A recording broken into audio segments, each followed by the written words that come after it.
Hello. Hello, hello. Testing.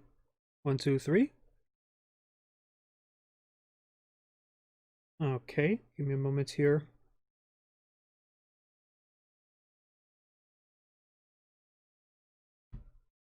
I only have 3 chapters to go, so I figure I might as well beat this game to completion like I did with Total Dusk, where I basically just powered through the second half of the game, basically.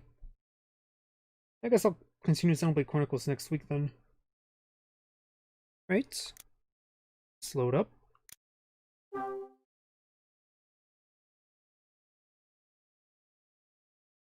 Return to the story, yes. I still haven't looked at the novel of this game. I probably will after I beat the game. December 24th.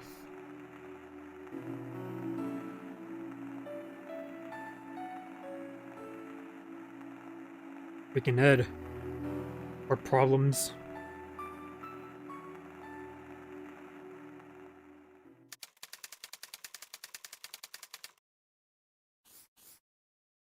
Merry Christmas.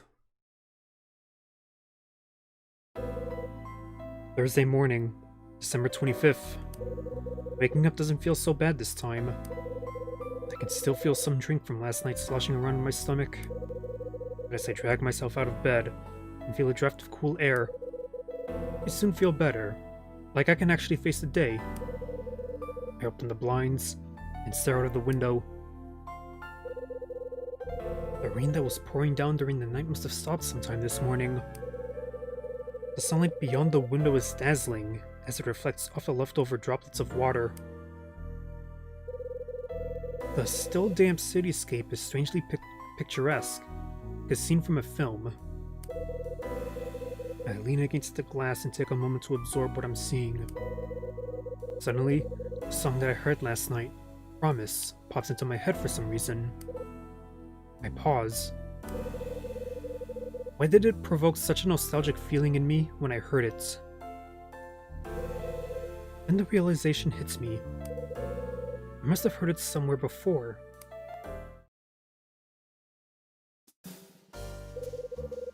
I barely heard it last time, if I recall correctly. It was just like 10 seconds. I could have just let the moment simmer and just let the song play out, but I chose not to. After putting on some clothes, I slump onto the sofa.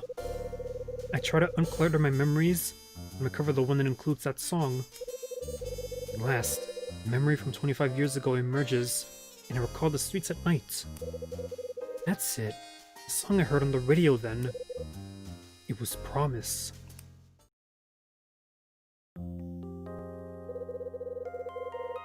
It was after Dad had been murdered and we moved to Manhattan. I awoke suddenly at night, only to hear the sound made by the falling rain. I left my bed and slipped behind the curtain. If I stood on the tips of my toes, I could just about see through the window.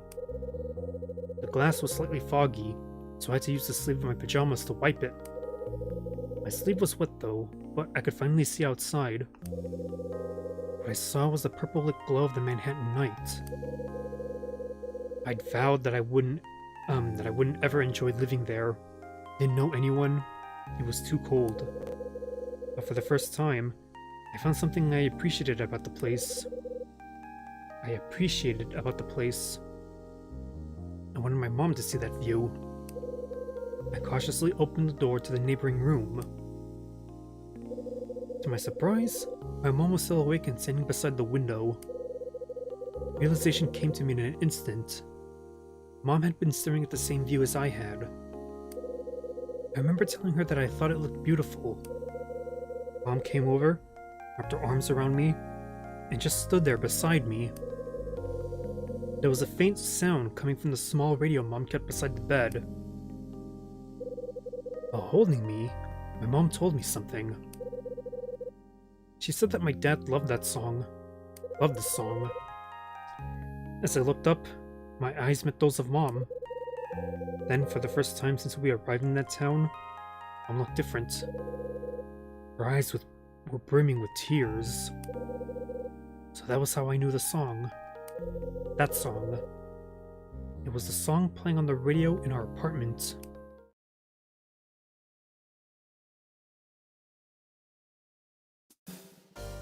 Hmm.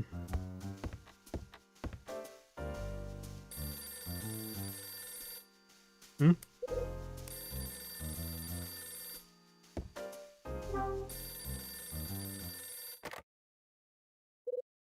Something to help progress the story along? Hello? Mom. I see you're at home. Yeah, no change there. What's on your mind? Nothing really. I just thought you'd be out. Sorry to disappoint. Don't take everything as a joke, Kyle. I just feel like I should call you, that's all. I didn't really have anything to say, though. Mom. You're worrying me, Mom. Why call if you thought I was going to be out? That's what I wanted to say to her, but decided to keep it to myself instead. I got your package, by the way. That baseball. It was the one Dad bought me all those years ago, wasn't it? So you remembered. Vaguely. I remember Dad and I used to play catch with it. That ball was very precious to your father. I think the reason was that you told him you wanted to be a baseball player. I can picture that. I remember saying something like that when I was a kid. Your father kept that ball so that each time he looked at it, he could see your smiling face telling him you wanted to be a pro one day. It'd say the craziest things. I don't remember that key, though. Was that the key Dad used for the car? No, it wasn't. And what is it? When the case came back from the police, it was inside. It was there together with the baseball. I haven't got a clue what it's for. But I have the feeling it represents something that he wanted you to have. Mom, there's something I've been meaning to ask for a while now, and I think now's the time. What is it? What do you want to ask me? Why did you ever get with a guy like Dad? What? He was in a less than respectable career. So, why did you agree to marry him? Well, I fell in love. That's why. I fell in love with him and never wanted to be apart. The first time I met him was at the hospital where I worked. I was the one in charge of tending to the wounds he came in with.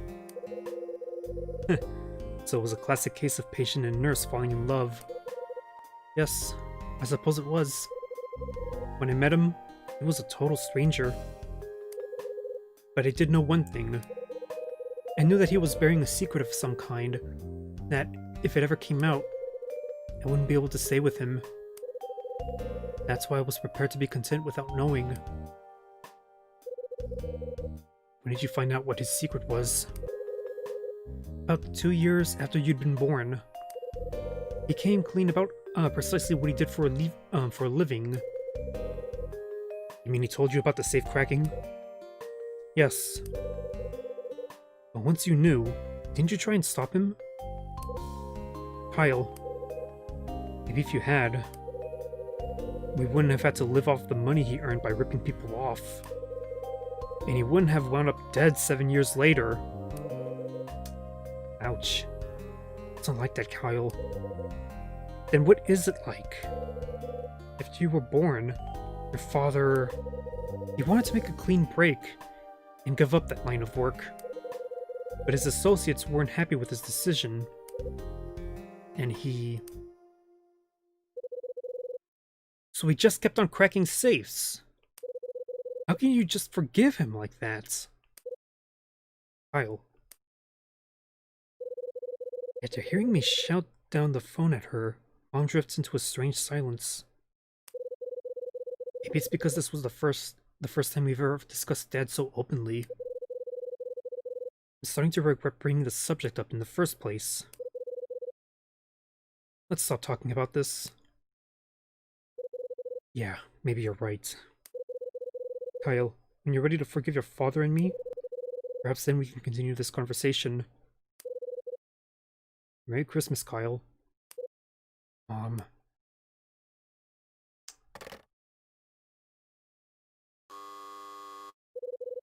You think that would trigger a game over if this game was trying to be comical?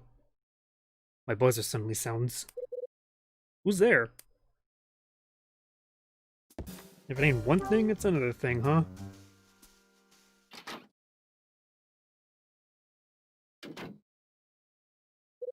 It's you. Merry Christmas, Hyde. What the hell do you want this early in the morning? Back to your normal cold self, I see. You have to forgive me, but wasn't it you who dumped your friend on Christmas Eve? Just to go paint the town red with Betty? I'm not denying it, but I have a heart, man. What would you have done? Anyway, how was the rest of the night down there? Just me and Sydney drinking till after the place closed. Ooh. He's tough to drink under the table, that one. Can't remember a single time I didn't pass out while he's still solid as a rock. I mean, it wouldn't be very professional for a bartender to be a fat sticking drunk, huh? So how was your night? Mine? I'd go with Betty. That's what you've come here to tell me about anyway, right? You really can't see through me, man. So what happened? Well, we headed to the same place I took you to a couple of nights ago. Spent half the night chatting and getting out of control. Damn. Sounds like it went pretty well. Yeah, I thought so too. But now I'm not so sure. What do you mean? I'd actually kind of given up on Betty. But then she went and said some pretty confusing things. Then she told me to give something to you. Something pretty weird.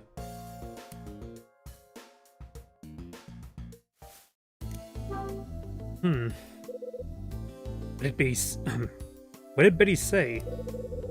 She was a little drunk and slurring her words a bit. But she was going on about how there are two guys she likes. One who sets sparks flying, and one she cares about in a different way. Cryptic. Yeah, man. Her words, not mine. I just sat there nearly falling off my stool. But the next thing she said sure threw me a hell of a curveball. Tony, she said, what do you do when there's someone that you really care about who's close to you? You know, someone you've been friends with for a while. How do you tell them how much you care about them without them freaking out? Did she say anything else? Yeah, she said, the other guy's history now, and I want to take it further with that friend, but... So what had you so confused? That's the thing. The way she looked at me when she said it. I started thinking that maybe that friend is me. But you didn't actually ask her, right? Nah, I could have chickened out. Pathetic, isn't it? Maybe you're wrong, maybe you're right. But for now, you should stick to the belief that she was talking about you and try to become that person to her. Only way to be sure, right? Guess so. You know what? Maybe it is time. Who knows? I mean, look at you. Can't get her out of your head. Ain't that the truth? I mean, you're the guy that Betty was like, your history is Rex Foster, and we all know that he was basically using her. What did she ask you to look after? This. It's some sort of notebook. A notebook? She said it belongs to Rex, but he left it behind. Damn. I take Rex's notebook. She said something about you being able to find some use for it. Can't say I understood what she was getting at, though. Right. I'm gonna go back to my room. Tony leaves my room. What's Rex keeping written down in his notebook? I think it's time I found out. Ah, Rex Foster, you fucked up now. It's like the secret word script that I got from Martin Summer in the last video game, in Hotel Dusk. I opened Rex's notebook. 1967. Condor disappeared. Jack Green disappeared. Inside there's something written. It reads... Yeah. Jack Green? Who the hell's he? Huh? It's my phone again. You think if I say, what are the winning lottery numbers, my phone will ring? Hello? From the other end of the line, I hear a very familiar voice. Rachel. Merry Christmas, sweetie. I've got some good news for you. Ed's made a dramatic recovery and will be out of the hospital by the weekend. That's good to hear. Yes, it's pretty comforting, but the doctor laid down the law. He said Ed really can't afford to push himself anymore. He has to avoid any unnecessary stress that could put strain on his heart. So I guess that means we'd better not give him too much trouble. Is it just like with, you remember the first two Spider-Man movies, J. Jonah Jameson? And then in the third movie, he was taking medication, but the buzzer just kept bzzz, even knocked over the pills, and you could tell he was trying to keep it together, and then in the end he was like, push the button, and he was like, thank you. So I guess that means we better not give him too much trouble. You mean you'd better not, but yeah. That's what I figured too. So how about you? Have there been any developments? Nothing too exciting. There is something I need you to check out. What is it? I need you to check out something connected to Rex Foster. Someone going by the name of Jack Green was under investigation by Rex. He may have disappeared off the grid after 1967. How you doing, Otaku? Oh, dropping them mad likes from me? Hell yeah, man. Jack Green, 1967. Got it. And this was all before Google, so... goddamn. I'll see what I can dig up. Expect a call when I find something. Well, it helps that Ed, you know, the guy who runs Red Crown in this game, has ties with the police, so maybe he knows people in there that can help him with this, so... thanks.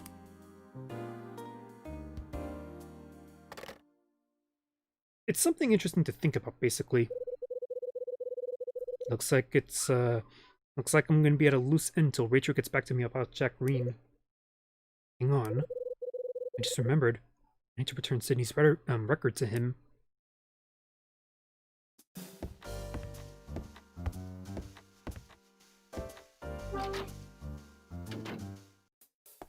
I mean, nowadays you could just copy and download music online, so...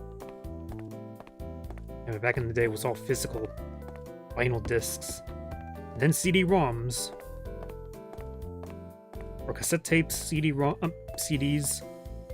Walkman. Has the Walkman been invented yet?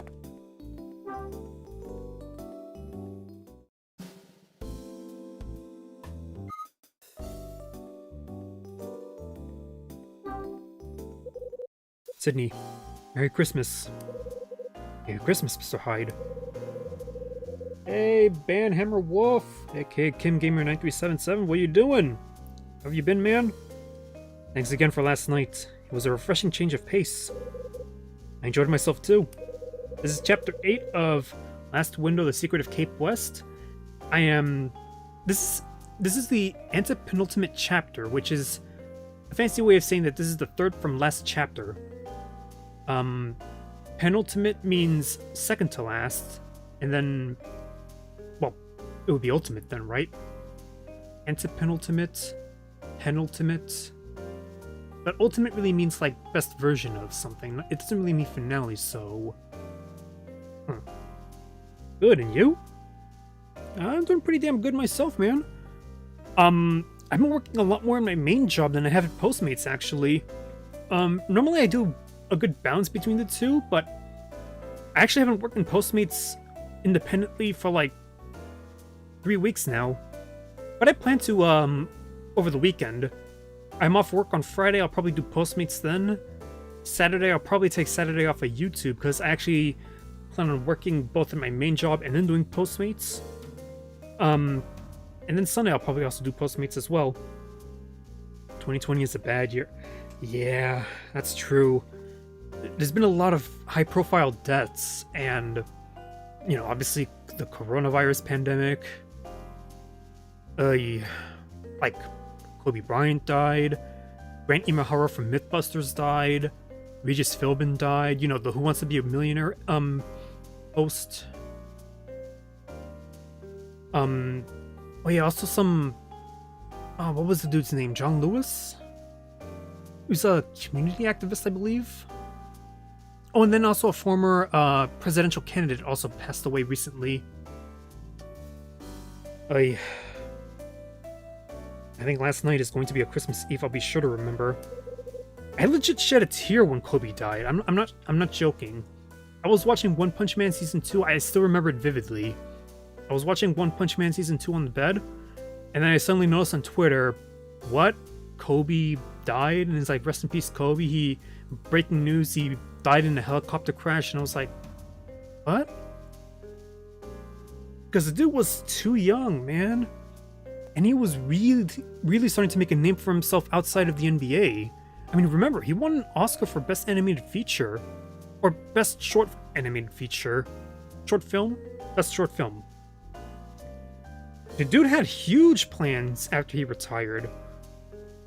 So that sucks. It was all taken from him. Would you care for anything to eat? No, I'm good. I just came to return that record you loaned me.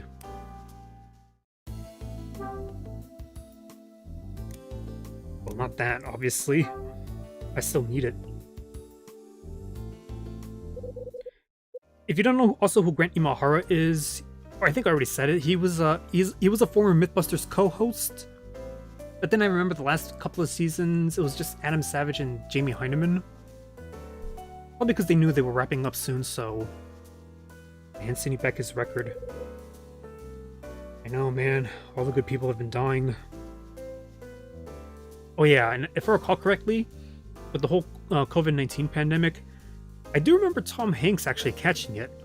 Him and his wife, but fortunately they were fine. I guess it didn't affect them as badly as other people, because I hear there are some pretty severe symptoms when people get COVID-19. I think it's mental issues or something. For some people it'll linger. Did you listen to it? Yeah, I took it home and listened to it all night. Is that so? It's not the kind of thing I usually listen to, but the song's nostalgic to me. Thanks to your record, I had a bit of a sentimental moment alone in my room. It does you good to come out of yourself from time to time. Yeah, that's true. I believe it's OOC. Out of character. Yeah, I think it does. Actually, Mr. Hyde, there was something I wanted to talk to you about. Yeah? Actually, what is it? Just come out and say it. I wanted to ask for your help with something. It's about Claire. His daughter, by the way. Has something happened to her? She's been acting funny ever since she got home last night. And she hasn't said a word to me all morning. You have tips for YouTube? I do, actually. It's, let me see here. It's in my description, I believe. Donations, either through PayPal or support the stream. Although if I recall correctly, through PayPal, it's actually the less taxable way or something, because, you know, if you do like a YouTube super chat or something, well, I don't have that option yet. I'm not even monetized. However many times I ask her, she won't say a thing. I'm at the end of my teeth. Of my tether. Why did I read out his teeth? I'm not getting dyslexic, am I? So what do you want me to do? I want you to find out what the problem is. Would you mind speaking to her on my behalf? Sometimes when I look at her, all I see is a naive young girl. If you agree to speak to her, you'll find her cleaning the billiards room. I don't have good memories of that. I got my ass wiped at billiards the last time I livestreamed this game. Tony Wolf kicked my ass. Sydney kicked my ass. Claire kicked my ass. I could not win. For the most part, it was draws and losses, so... that sucks, but them's the breaks. I need help for YouTube. I gotta work soon.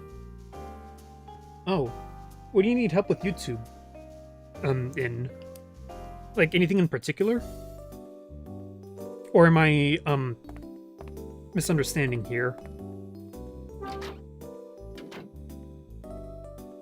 Like, are you talking about time management or something? Claire. I'm sorry, but I'm busy with the cleaning at the moment. Oh dear. Claire. Your dad's worried about you. Damn. Did Dad put you up to this, Mr. Hyde? No, what are you talking about? I can't believe he'd do that. Resorting to asking you to do his dirty work and spy on me. Okay, you got me. He did ask. Huh. I don't like the red aura in this game, I'll be honest. When that happens, it usually means you did a wrong choice. Subs and like and how to get a good video. Oh. Let's see. I'd recommend making a niche for yourself, committing to it. And as far as subs go, honestly, try not to focus too much on numbers first. Try to focus on your craft first. Like, try to give a damn more about how you present yourself than how many subscribers or views you're gonna get. Those will come in time, especially if you do a good job. It's like art, really. For example, something that I really care about, but I need to commit a little bit to, is having better audio equipment. Yeah, it can be a little bit expensive. I know a Blue Yeti is on the inexpensive side and a very effective microphone that a lot of YouTubers use, but there's always better options. If you could afford the better option, go right ahead. So, yeah, I guess. Some of it is a little bit money related, but also it's just up to you, really. I mean, I was willing to spend $500 on a Katsu Kitty new Nintendo 2DS XL Nintendo... Yeah, I already said that. Which I'm able to use to capture gameplay of this game. I could have used an emulator and still had the game just sitting on my back shelf, but no, I wanted to go the authentic route. Claire. What is it, Mr. Hyde? Can I help you with something? Not really. I see. Well, I'm sorry. If you don't need me for anything, will you please go back to the cafe? I'm in the middle of cleaning right now. I can't help but feel like I botched that. Hang on. There's not her usual cheerful self. Okay, I didn't. Those red auras. Usually a game over is quick to come. Oh dear. Could Claire still be worrying about her dad? Yeah, man. You're welcome. I think... let's see. First thing you want to ask yourself is, what do you want to specialize in YouTube? People can do gaming, people can talk about anime, manga, people can talk about TV shows, review videos, review video games, review movies. People could be bloggers, just go outside, maybe be informative. It's just really, you gotta find a passion. You gotta find a passion and stick with it.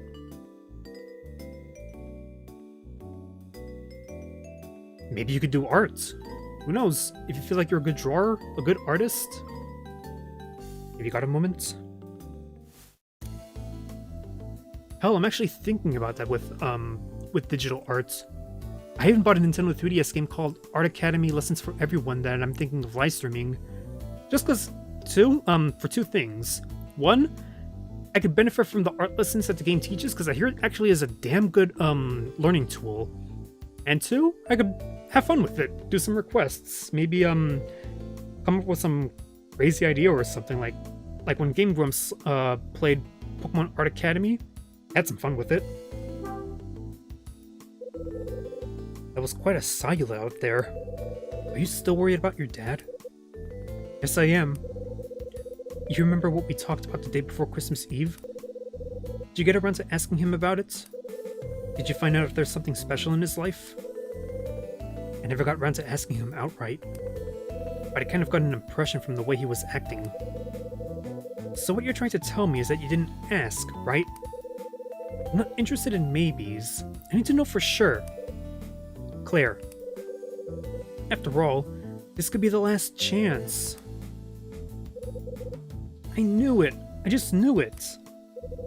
I had a feeling all along that he wouldn't keep his promise. Gotta remember, Sidney divorced his wife. Her mom. The last chance for what, Claire? The last chance for him and Mom to get back together. If Dad doesn't step in and do something right away, it'll be too late. Mom's going to move to Boston. That's what I mean when I say this is his last chance. Better Boston than Missouri. You remember the Fairly Odd Parents, Tom Sawyer, the book episode? You ever been to Missouri? It was just a running joke, and honestly, I found it hilarious. So you're holding out hope for your folks to give it a second try, is that it? That's right. I want them to get back together more than anything. I've been wishing for it for ages now. I see. That's where I was last night, Mr. Hyde, with Mom. That's when she told me about her plans to leave for Boston. I asked her straight if she'd give Dad a second chance and try to start over. But this is how she responded. She said that she still loved him, even now, but that she couldn't return to Lucky's Cafe. Sure, it has good memories for her, but it also has some bad ones too. She was scared that returning here would bring the bad ones back, and she couldn't stand it. What kind of bad memories? Memories about Dad's loans. Wait, what? She told me all about it. After they fell out, business started to decline at the cafe. Mom hated the idea of borrowing money off a certain person, but Dad did it anyway. That's what eventually led to them breaking up.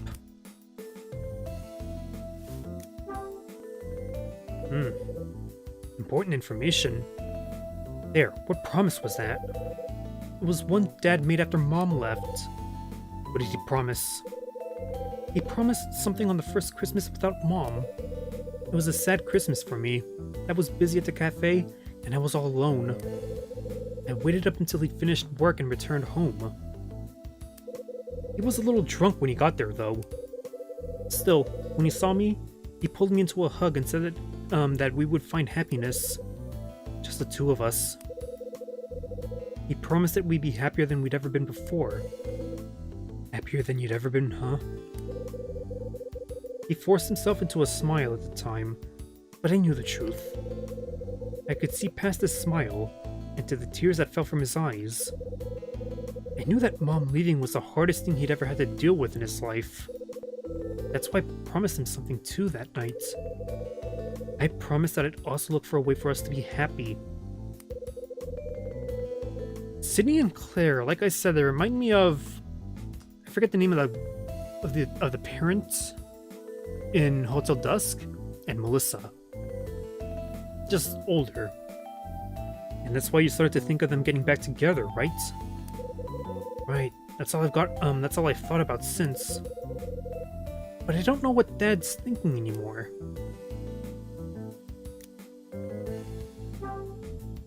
That one was a long one. Who was the person he borrowed from? It was Mrs. Patras. Mags? That's what I heard. He got the money he needed from her. Mom's never been able to forgive him for that. And you knew about this? No, I had no idea. I never heard about it until last night. This is the last thing Mom told me that last night. She said Dad still hadn't repaid all the money he borrowed. Who was I trying to kid? Do you mean that Mom and Dad would get back together and we'd all live happily ever after? I certainly let my imagination get the better of me, didn't I? I should have known it was never going to happen. I was stupid to even think it could. Claire. As we get older, we learn to become more accepting of each other's shortcomings. I'm sure folks are no different either. So if they really still love each other enough to put that whole ordeal in the past, who's to say that your dream won't come true after all? My dream? It's all down to how much affection they still have for each other. I'll tell you what your dad told me last night. I'll tell you just how much your dad still loves your mom. Mr. Hyde, you take everything too much to heart, Claire. But sooner or later, both of them are going to sit up and notice how you're feeling. When that happens, they'll finally be able to answer each other's questions. That's what the best thing you can do is to keep that smile on your face and stop sighing. You're right, Mr. Hyde. I need to look onto the bright side. I'm still curious, though. One more thing.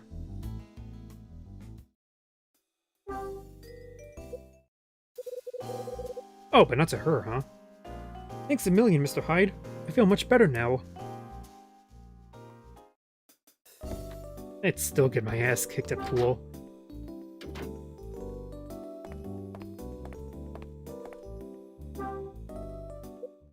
Sydney. How'd it go, Mr. Hyde? Did you manage to find out what's been troubling Claire? I asked her, alright, but she's got some serious worries on her mind. She's worried about love. About what? I feared it might be something like that. I should have known something was up when she left at that hour last night. So what's going on? Has she hooked up with some guy? Is he treating her badly? Ow. Oh, hold on there, Sydney.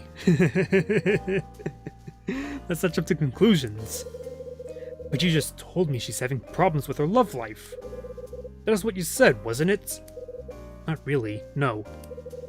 It's got nothing to do with her love life. She's worried about her mom and you. Her mom and me? It was her mom she met up with last night. You know what she's hoping? She's hoping that you and her mom will give it another try. So that's what it's all about.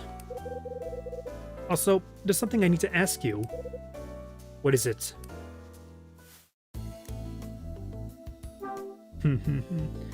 She dropped this little tidbit of information at me. What's happening with the loan from Mags? How on earth did you find out about that, Mr. Hyde? Claire let me in on it, and it was her mom who told her. I see. Well, it all goes back to when we needed money to get this place up and running.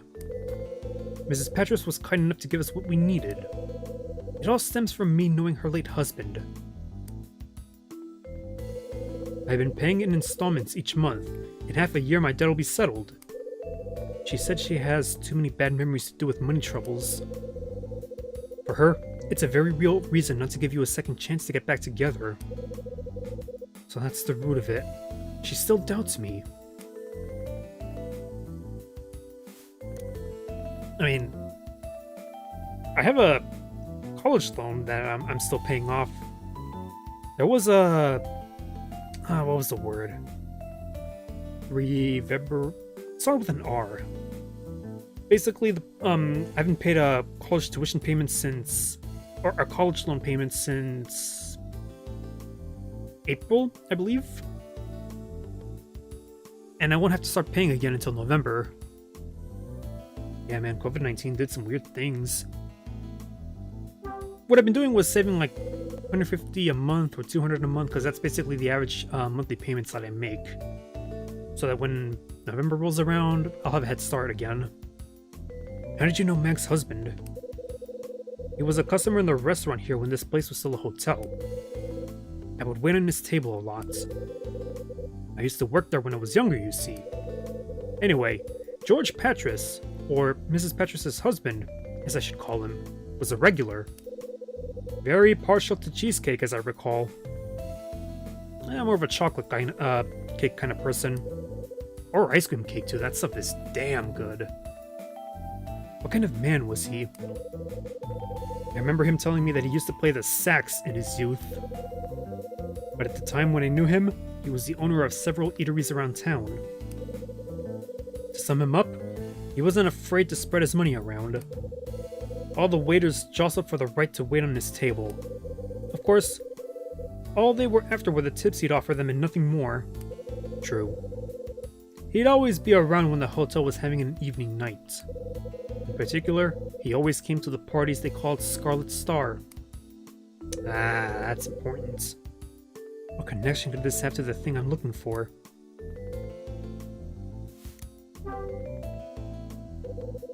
What does Claire's mom doubt about you?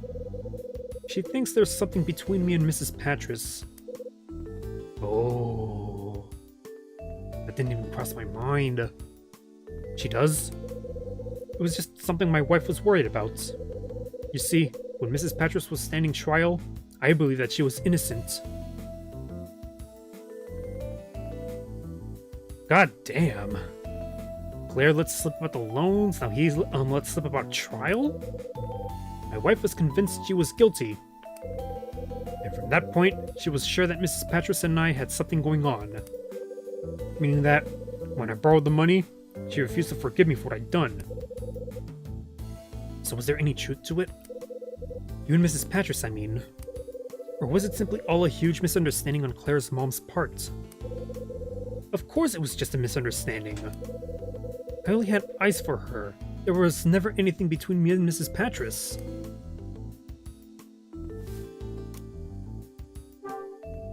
Maybe when the day comes that I actually get married, I'll understand this. There were parties called Scarlet Star? Yes, there were. Every month, Hotel Cape West would hold a party on a date with the number 6 in it. Those parties would be called Scarlet Star. How did they earn that name, though? I couldn't tell you. I haven't got the faintest idea, I'm afraid.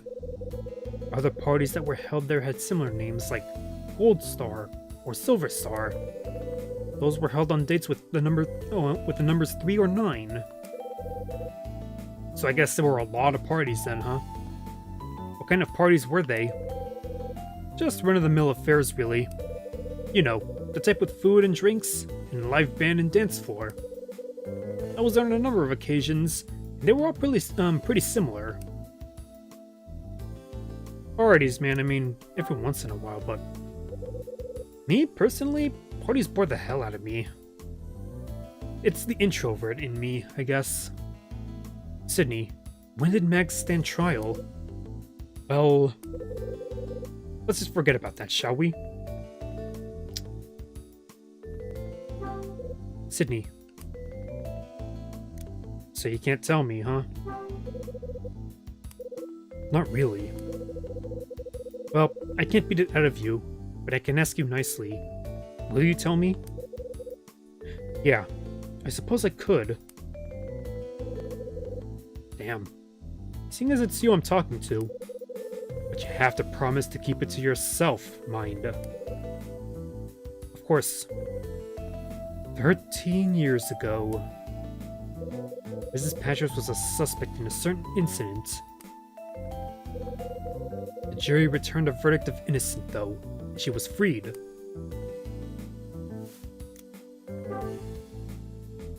What kind of incident was it?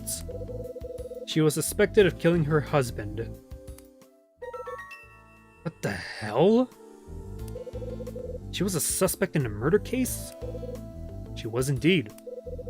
Sydney, why was her husband... Mr. Hyde? I've got nothing more to say on the matter. Can we leave it there, please? The verdict was innocent, and that's all that counts. I really don't want to talk about it anymore. I understand. I'm getting Tiger King vibes from that, but it doesn't really fit. It's just recency bias. I just need to make sure. But you will keep this discussion between us, won't you? I really don't want anything I've said about Mrs. Patras to get out. I only told you because I trust you. Yeah, I hear you loud and clear. Tell this to Dylan, on the other hand. Oh, he's a blabbermouth. And we understand each other. The last thing I want is to cause any trouble for Mrs. Patras. Now, was that everything you wanted to ask me about, Mr. Hyde? I do have a cafe to run, you know. He does, but how many customers actually show up here? Actually, there is something else. What do you want to know? Do you still love your wife? Oh wow, the music just stopped. Do I what? I want to hear how you really feel about her. Well, I...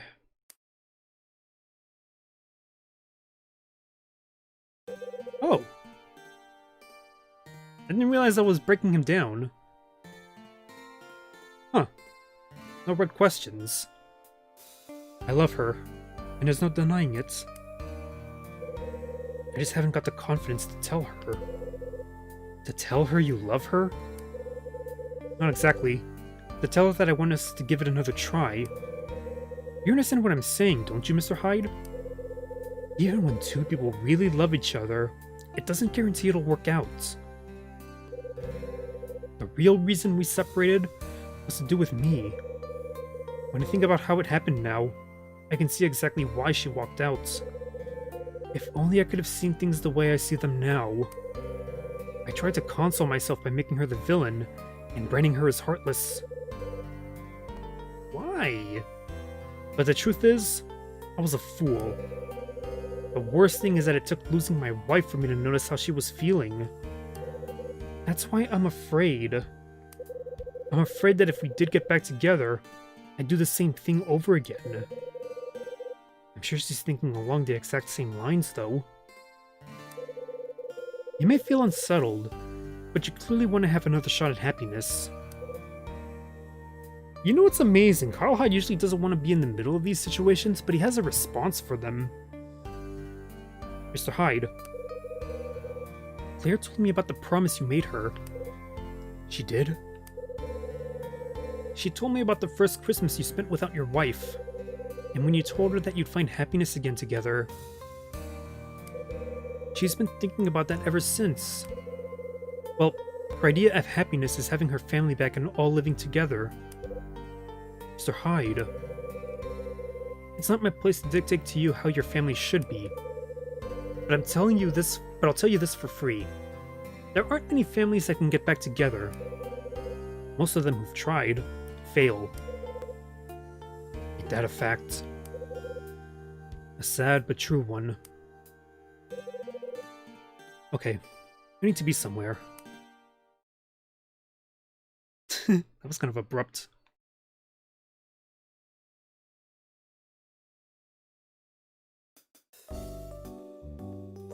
I said I need to be somewhere, but I'm still here.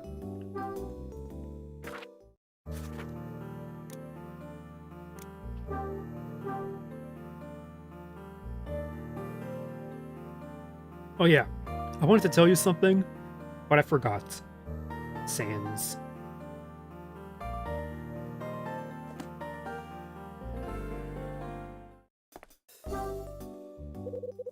Hello again, Mr. Hyde.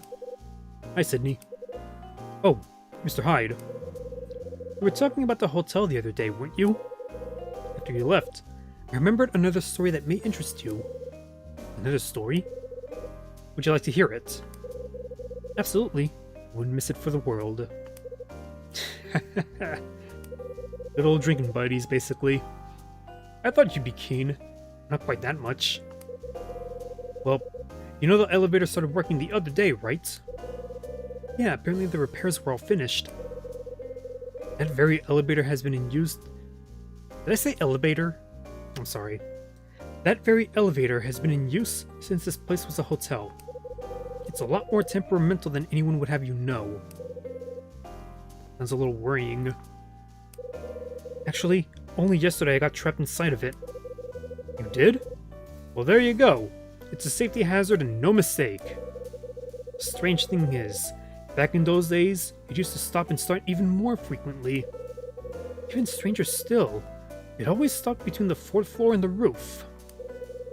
Between the 4th floor and the roof?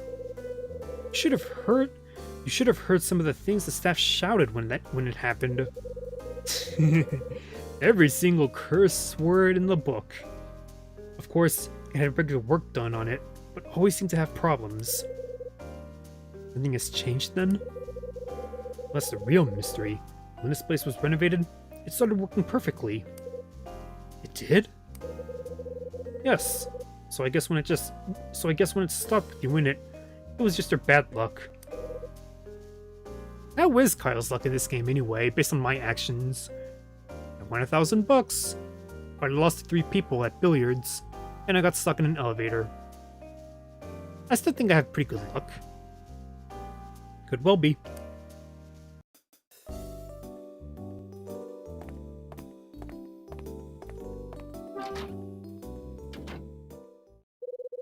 Something that Sydney said has got me thinking. He said that there was a person who always attended the Scarlet Star parties. I think I need to find out a little more about that person.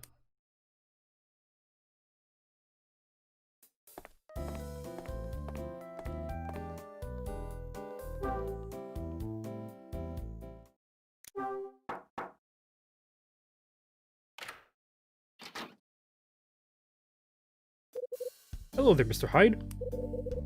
Mrs. Patras, you wouldn't by any chance have any free time at the moment, would you? As a matter of fact, I would. There's something I'd like to ask you. And what might that be?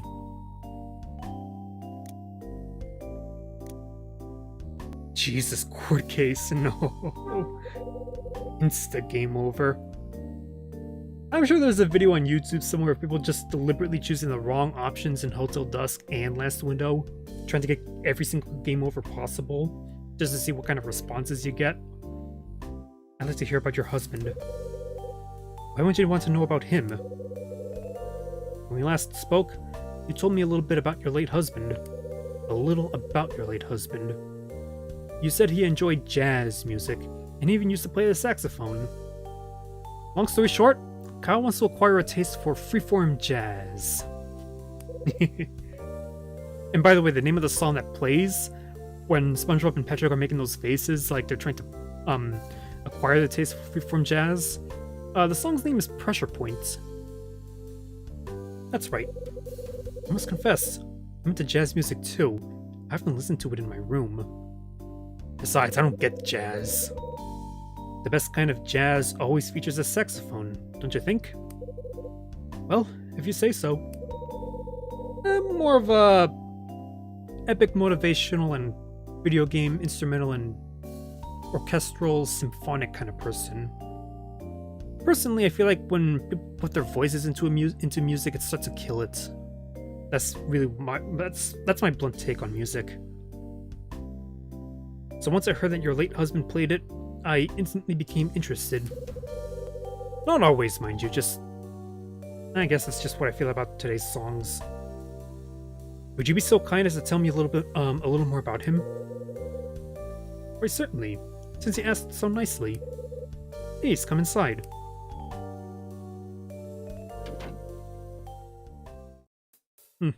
Open 24 hours. I mean, I could always look at these, but what's the point? I did it a lot in Hotel Dusk. There's really no point in me doing so this time. It's just wasted time. Mrs. Patras, your husband played the tenor saxophone, didn't he? That's the big one.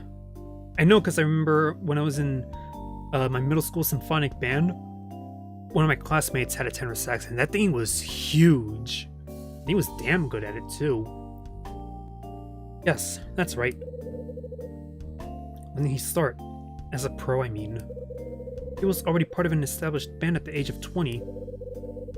Nice. So he must have studied how to play it somewhere. Do you know where? Yeah. He told me that he taught himself how to play, and that he was into jazz from the moment he was born. What kind of person was he? He was a real gentleman, both masculine and invigorating at the same time. These qualities guaranteed him a hit with the ladies. When did he throw in the towel and stop playing? I'm sorry? Well, he went on to run several eateries around town, didn't he? And he was a regular guest at the hotel restaurant here too, right? Who told you that, Mr. Hyde? I looked it up. Can't rat out Sydney.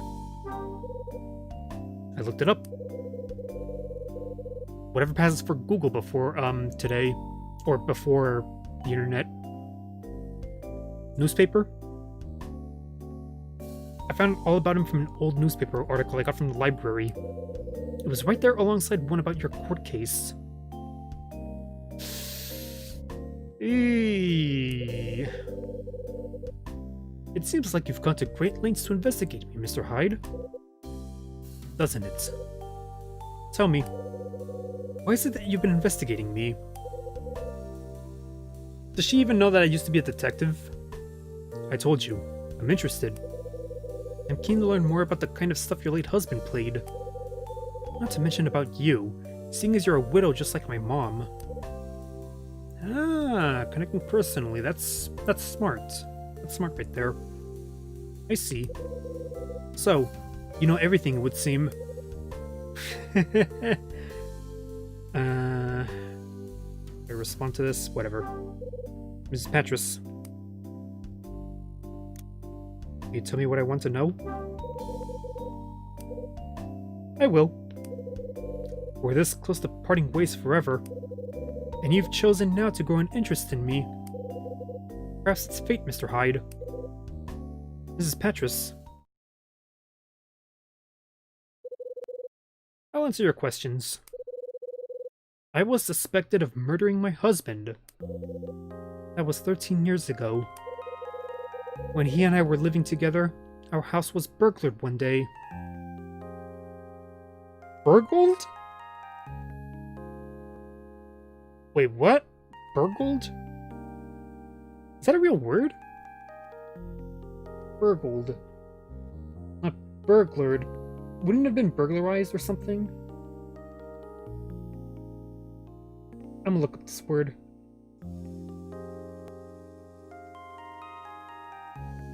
Burgled. Verb.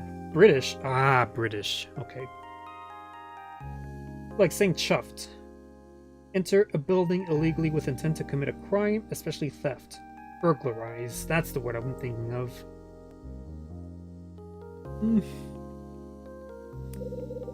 The burglar struck me and knocked me unconscious.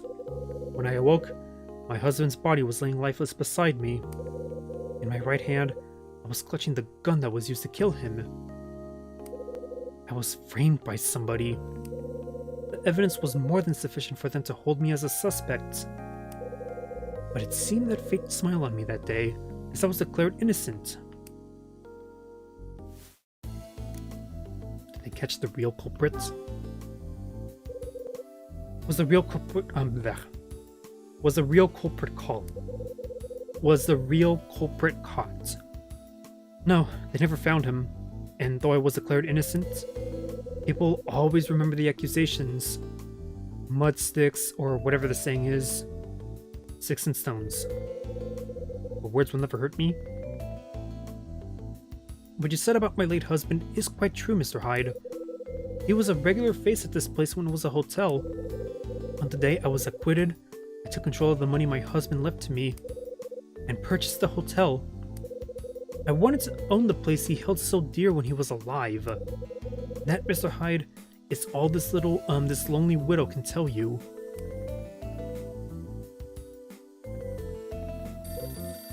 Huh? That appears to be the phone. Would you mind waiting here for me, Mr. Hyde? Oh You done fucked up now.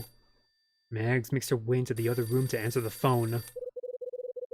Guess I better stay here until she's done. When I think of it.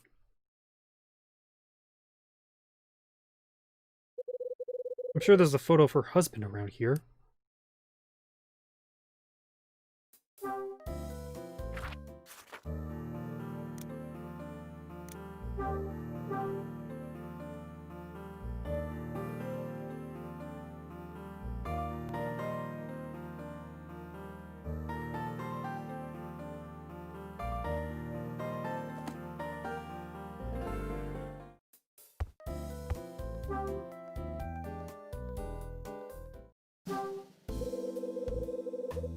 Damn, they look so young together. This picture has the signatures of George and Margaret on it. This must be a picture of Mags when she was younger. She's wearing a very uniquely designed necklace.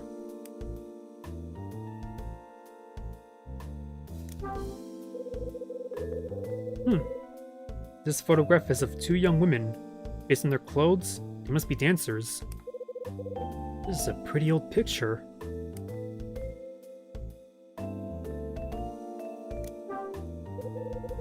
It's a photograph in a frame. The photos of a cheerful young woman.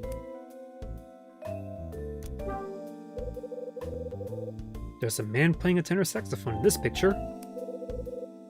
This must be George Patras. Huh? The door to the room opens and Mags walks in. Checking me out, huh? I'm sorry to have kept you waiting, Mr. Hyde. It's no problem. I took the liberties of looking at the pictures on the shelf. Oh, these old things.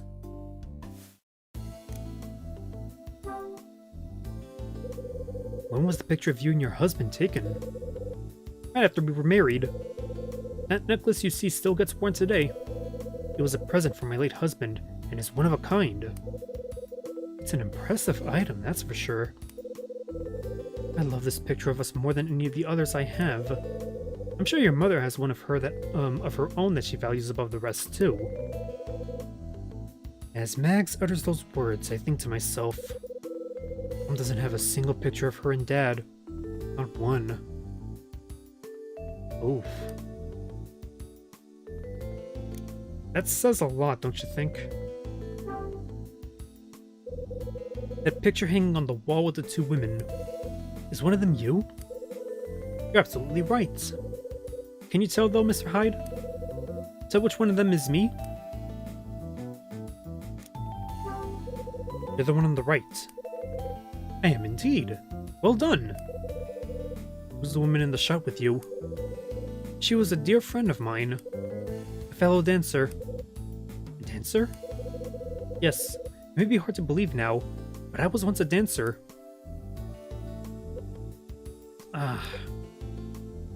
Oh. What's wrong? My head... it... hurts. Are you okay? I'm sorry. I sometimes get like this. It's my reminder of the events that took place during that awful time 13 years ago. You better rest. I'll leave you in peace. That's very kind of you. Before you go, Mr. Hyde, may I ask a favor? Please keep what I've told you today to yourself. I swear I won't breathe a word to anyone. Okay, time for me to be on my way. Indeed. I leave Mags's room.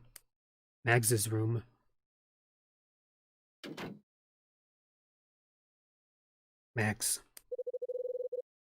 Isn't that the name of the old woman in Hunger Games Catching Fire? You know, the old lady that volunteered to be in the Hunger Games again. And then she died in the cloud of gas because she knew she would just slow everyone else down. In the movie, I remember the way she died. She just walked into the cloud, and then you don't see her anymore. And then a split second later, a cannonball fires, signifying that she died.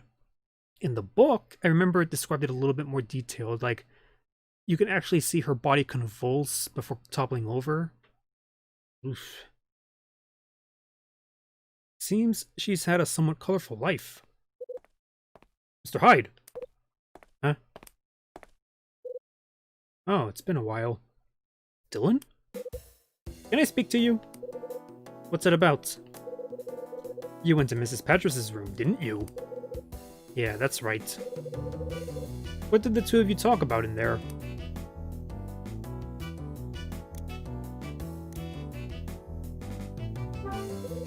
Remember, not a word. We talked about leaving this place. I see. Are you curious? No, not really. Anyway, I've got to be on my way. Dylan goes directly into Mags's room. Probably to borrow the keys or something. It's my pager.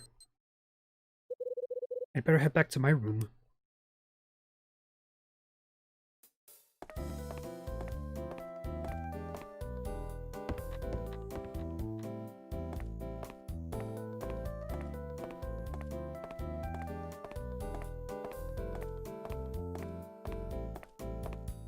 Too far.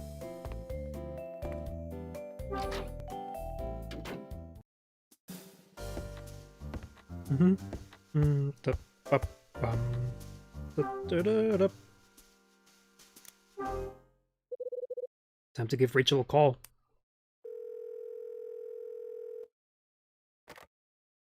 God, I'm getting phlegmy. Red Crown, how may I help you? It's Kyle.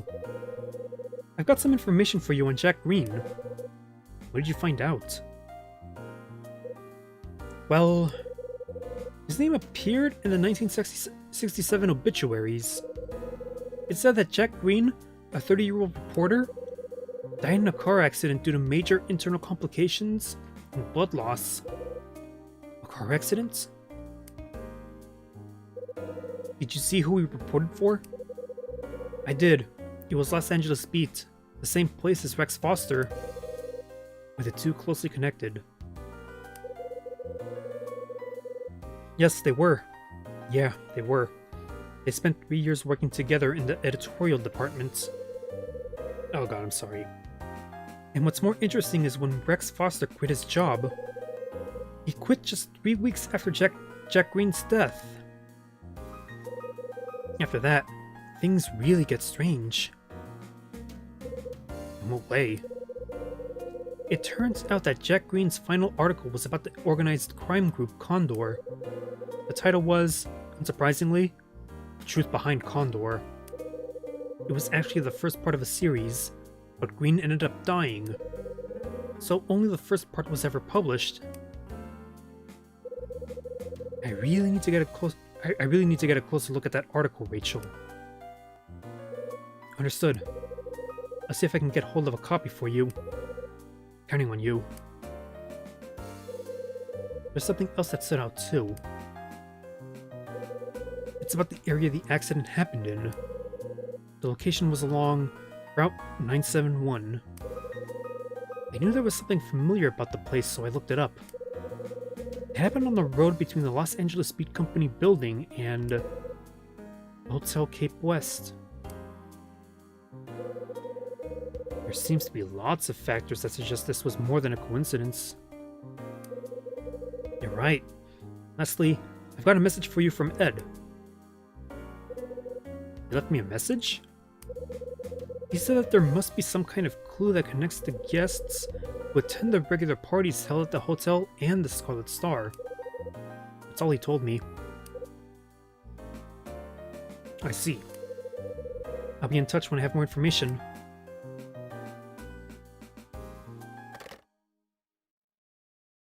She's not a miracle worker, but she's damn good at her job. Jack Green died 13 years ago. He was writing an article about Condor. Also, the message I received from Ed. The one about the connection between the Scarlet Star and the party guests. Now I think about it, Sydney said something too. He'd always be around when the hotel was having an evening event. In particular, he always came to the parties they called Scarlet Star. Every month, Hotel Cape West would hold a party on a date with a number 6 in it. Those parties would be called Scarlet Star. The guests who attended the Scarlet Star parties. That's it. Maybe that photo album I found on the 4th floor can shed some light.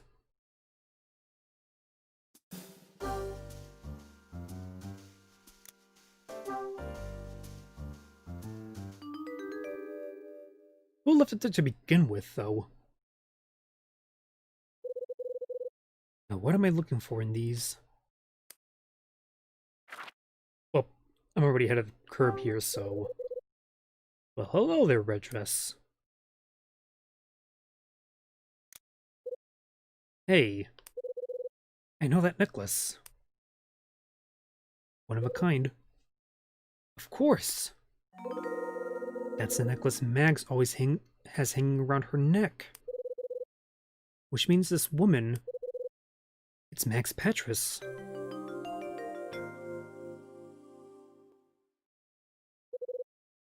Just as I thought. Mags is in the picture of the Scarlet Star party. Looks like she's just earned herself another chat with me.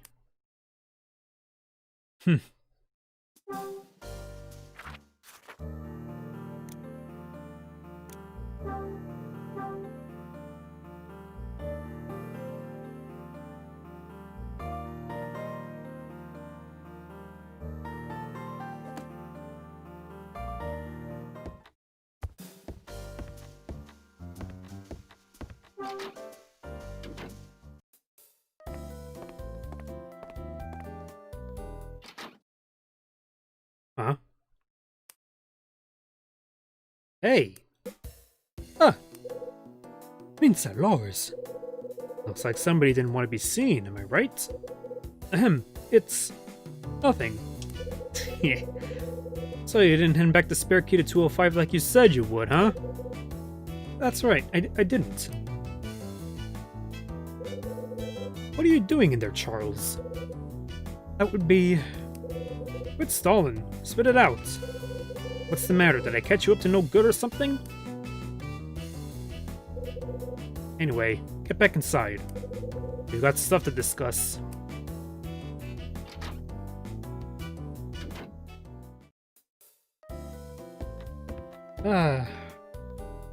What's a French exclamation? I was about to say Mamma Mia, but that's Italian. Charles? Tell me. What were you up to in here? I was... I can't say. Now you listen here. Why can't you tell me? Because I don't want to. Besides, it has nothing to do with you. Charles, you're not helping yourself, you know. You're acting really suspiciously. Now tell me. Tell me. What were you up to in here? I can't say.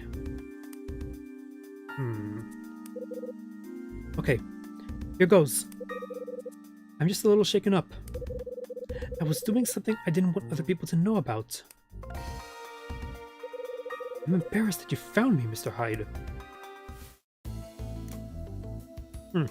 No red text for him?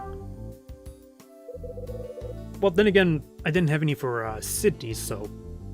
I guess it depends on the character. But don't you want other people to know? I don't want them to know that I'm working on a script in here. A script? For what? It's a screenplay for a movie, actually. I plan to enter it in a screenplay competition. A screenplay? And you're writing it in here? Why can't you do it in your own room? Don't ask me that. I come in here to do it because I want to make it more authentic. Ah, creative types, huh? There's only a couple of days until I have to submit it.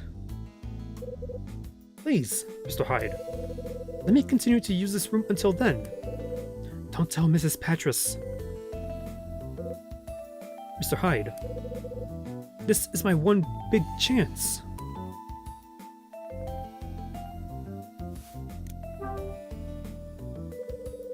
What do you mean by more authentic?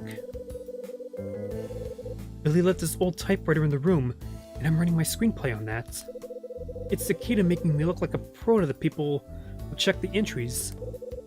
You serious? Could you possibly make any less sense if you tried? The typewriter Billy left in this room. It's not a standard one. It's very special. He's now a top Hollywood screenwriter. But when he started out, he used this very typewriter. And why was it left here to begin with? You think he would have taken it with him? There's something very special about it. Like it has some sort of power. That's why I'm using it to write my screenplay on. I'm sure it's going to guarantee my screenplay will be successful.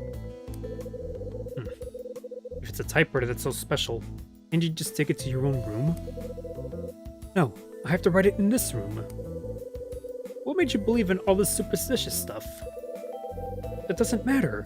What does matter is that I do believe that I must finish.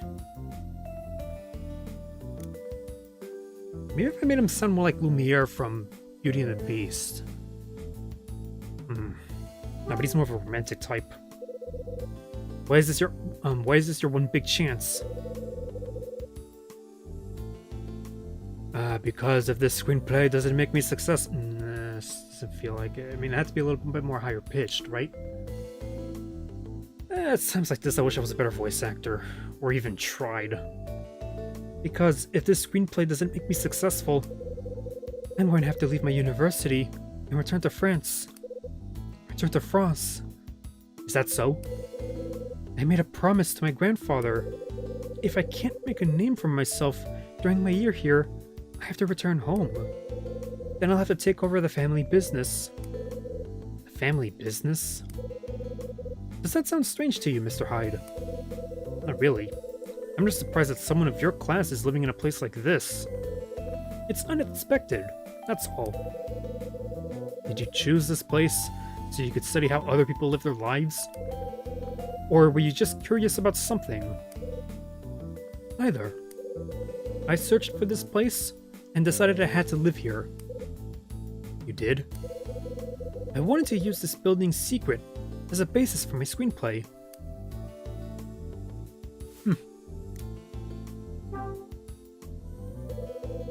He's like this game's Martin Summer almost. Almost. A lot younger and... What do you mean by secret, Charles? Well, Mr. Hyde, you know that there was an incident here, right? You know, back when it was a hotel. Did everyone know about this but me? What kind of incident was it? A murder. A murder. A murder. When this place was a hotel 13 years ago, somebody was murdered here. So he knows about the murder of Kathy McGrath? How come you know about that? I heard the story from my grandfather before coming to study here. He visited LA on a number of occasions in the past on business. He even stayed here a few times. You know that on the final day of the building functioning as a hotel, somebody was killed. I was in awe of what he told me.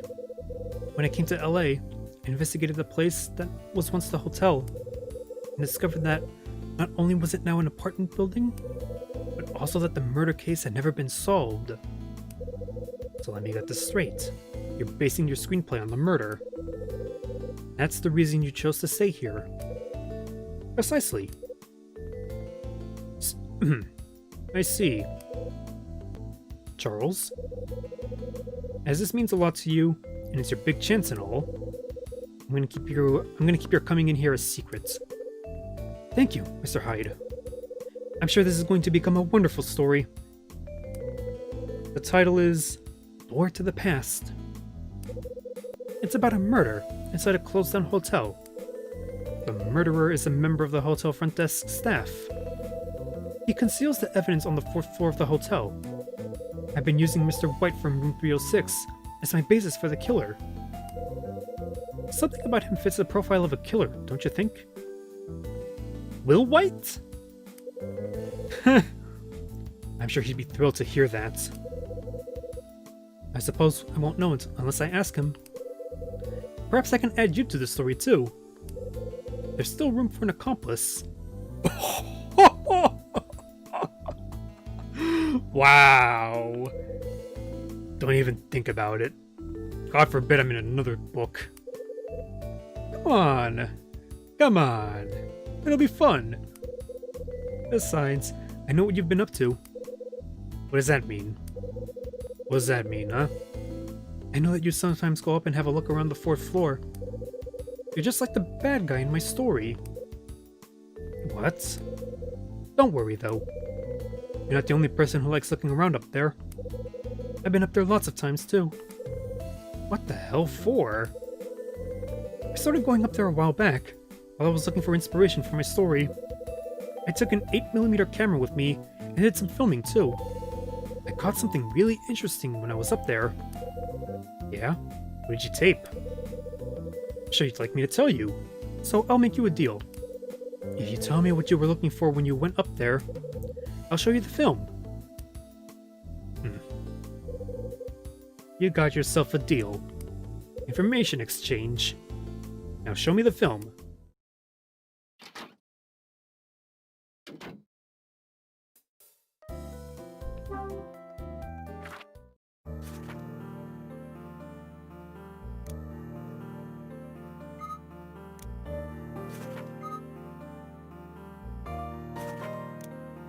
Video 5.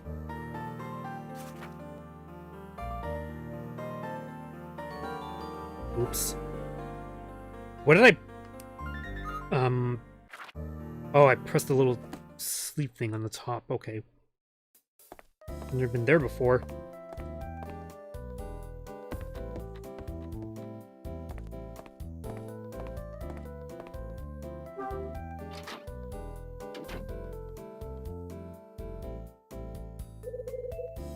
So this is Charles' room. Damn. Look at the rug.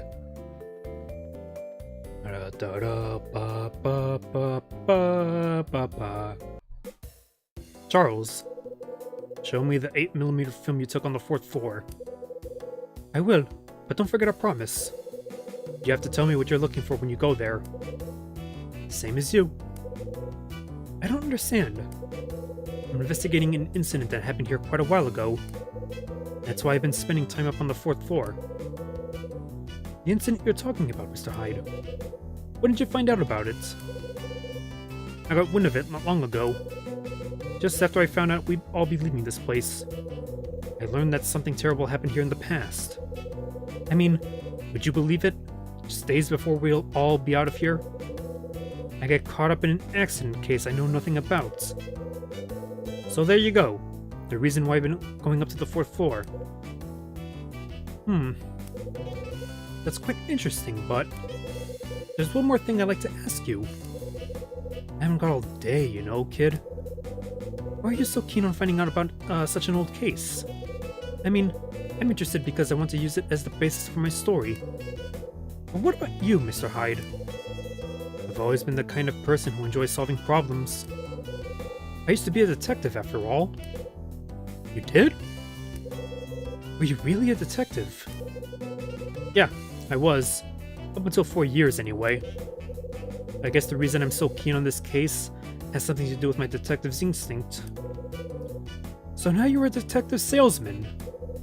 I had no idea you were such an interesting person. If you don't mind, I'd like to hear more about your past next time. Listen, kid, I don't care if you find me interesting or not. My past's nothing special.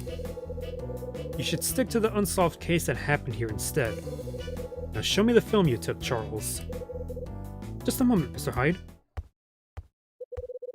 I'm pretty sure this is where I left it. Sorry about that. Well, here it is. My 8mm film, just like I promised.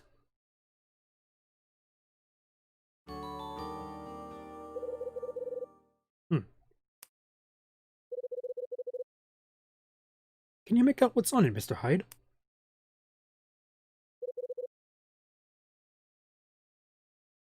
Kinda. Let's have a look. It looks like somebody's been caught on camera. Who was it? That's the question. By the looks of that watch they're wearing, it seems to be a man. But I wonder who it could be. It's a shame this film doesn't show us their identity. Would be up there on the 4th floor so late at night anyway. I'd really like to know who they are, and what they've been doing, and what they're doing. You and me both, kid. Judging from their build and the kind of clothes they've got on, I'm sure it's a guy. But with that fire door up there serving as a fairly good security, I'd have thought most people wouldn't be able to get in. So, you think the person on this film is someone already living in this building? It's certainly a possibility. You could be right. I've got it! I know a way we can learn the true identity of the person in this film. There's a way we can find out right away. And how are you gonna do that? Magic? No. Photographs. To help me get the characters right in my story, I took photos of the interior here. When I did that, I occasionally caught some of the tenants in the shots. Time you showed me those photos, I think. I have some developed ones right here. There's one still in the camera, though. Not developed, huh? That's not gonna help us much. What if that's the crucial one? Fear not. We can develop it here. You can do that? Sure I can. I've got everything we need right here, and we can use the bathroom to do it. There's one small problem, though.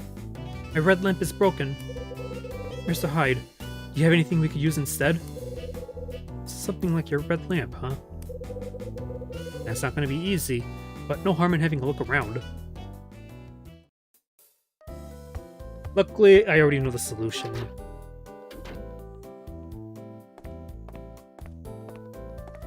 I mean, when you think about it, it's not really that difficult. I mean, back when Mila came into my apartment, Rachel gave me a bottle of wine that was wrapped up in red wrapping. It's on the table somewhere, I believe. Yeah, there it is.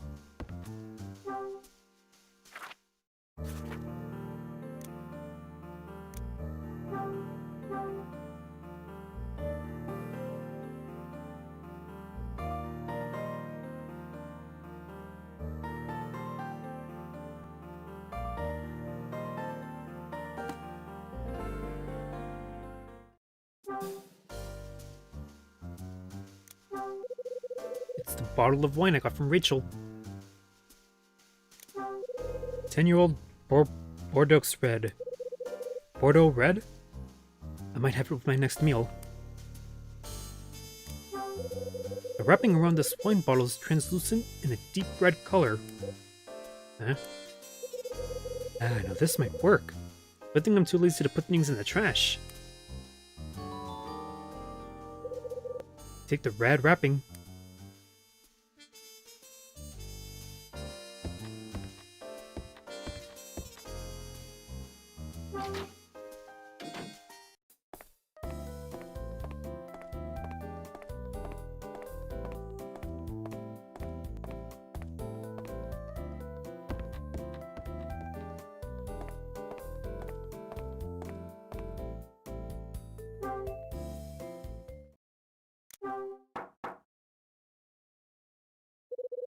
I hear Charles' voice from the inside the room say, "The door's open."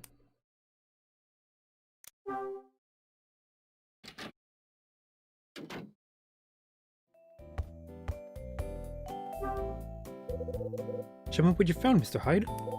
Sure.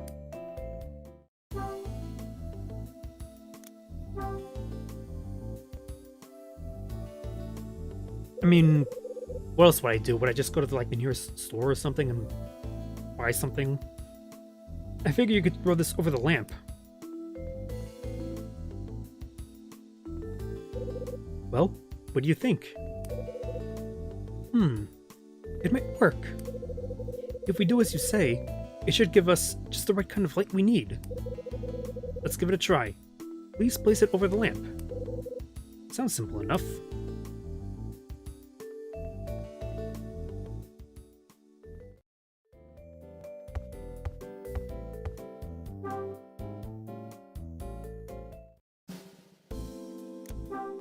There's an oddly shaped light on the wall.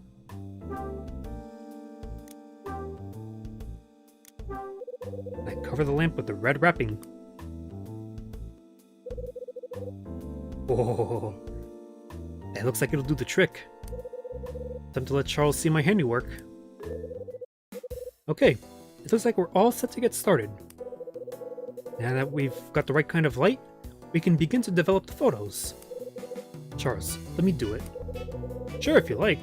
But have you ever done this before? Not even once.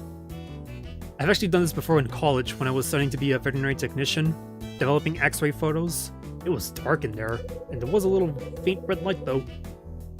Well, it was mostly automated, but still. Then maybe you should let somebody who knows what they're doing take care of it. But then again, if you really want to try... Nope, alright then. I suppose I could talk you through it. You'll find the freshly printed film on the workbench next to the toilet. Place it into the liquid-filled tray and move it around until the image appears. When you're happy with the image is clear enough? When you're happy the image is clear enough, remove it from the tray. It's very important you give the paper adequate time in the liquid. Not too much though. The timing for taking the photo out is crucial. Or critical. Come on, kid. It's not rocket science, is it?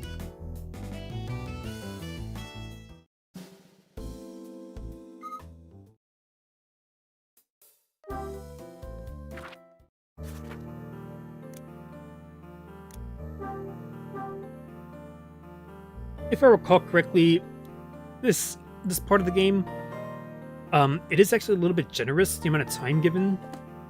But still, mistakes can happen. Never hurts to be too careful.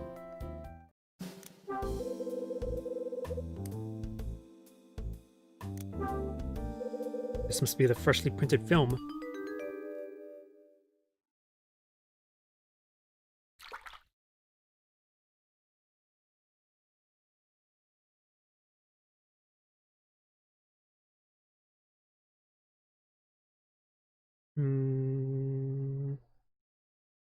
A little more. Oh.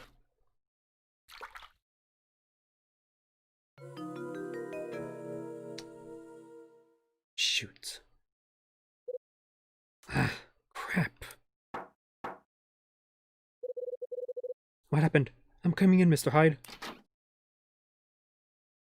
Are you able to develop the photo okay? Well, that's the thing.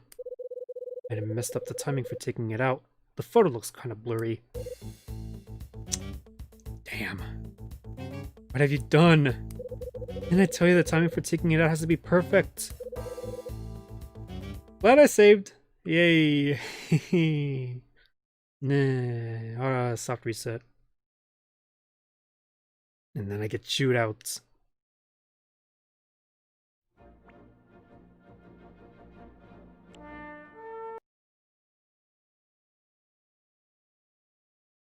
I thought it was enough time like that.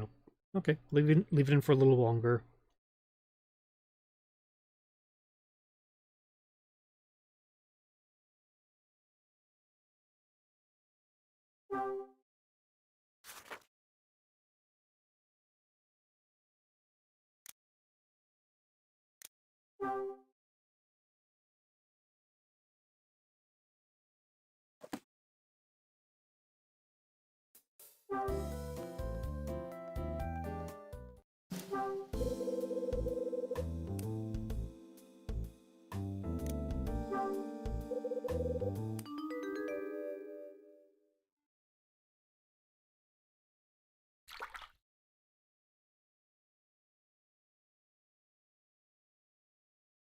Shaky, shaky.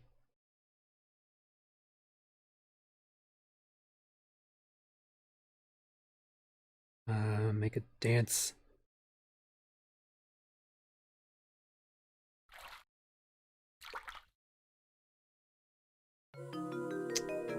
Are you kidding me? Watched it again? Come on.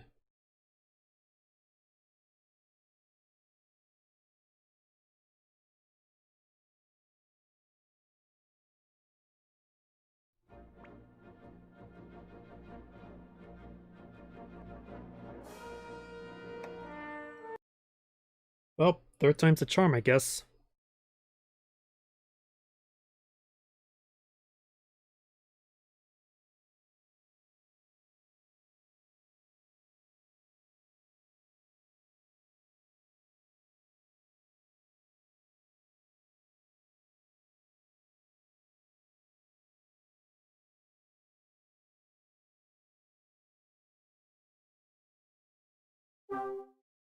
I guess I'm supposed to pull it out when it's nice and sharp looking, huh? I thought it was the first time, though. And then clearly it was too late because it just went damn near black.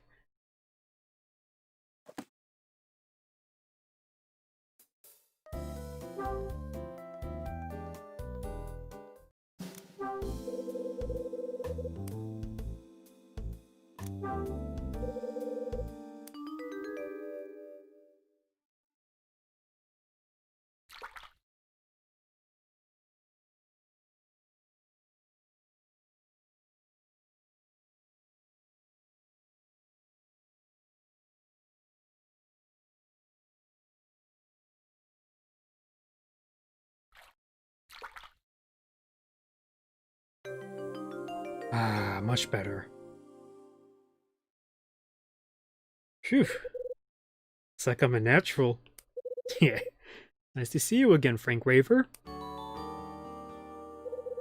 I take the photo of Frank. No, I just need to compare this photo to the film. Did you get a clean image, Mr. Hyde? Yeah, piece of cake. Maybe I should change my career. Ah, very good, Mr. Hyde. While you were doing that one, I got some other photos ready. Maybe you'd like to compare them? I take the picture of the photo of Tony. I take the photo of Will.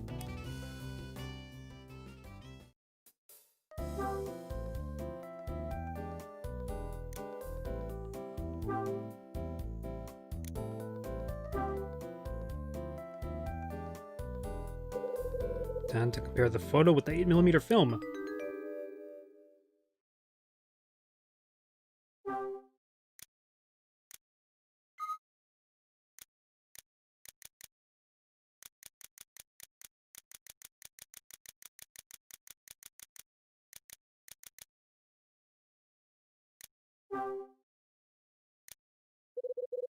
No way, that's Frank. So I developed that photo for nothing.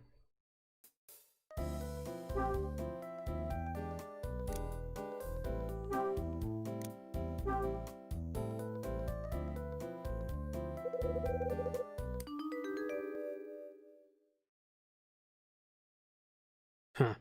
Yeah. It's him. Square watch.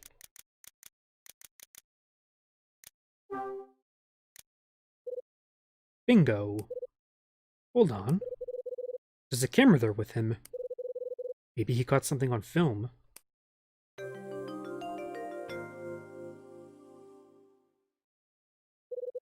That settles it.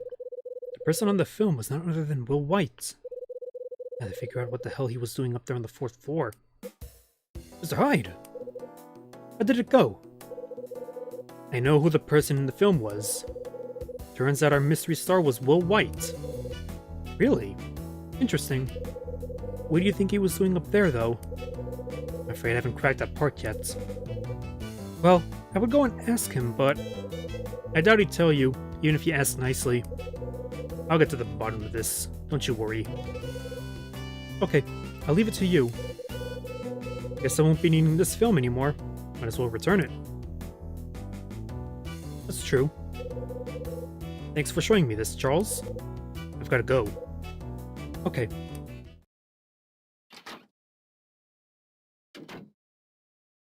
I really didn't even need to develop that photo. So it was Will.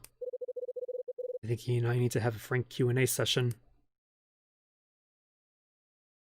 What were you doing on the night of Christmas Eve up on the 4th floor of Hotel Dusk? No, Hotel Cape West.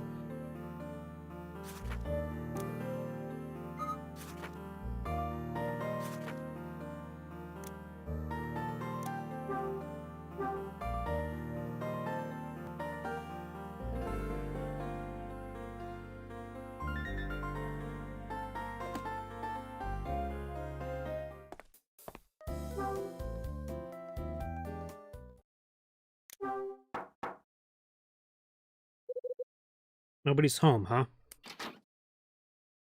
Huh? The door to room 305 opens. Looks like Mr. White hasn't been home since yesterday.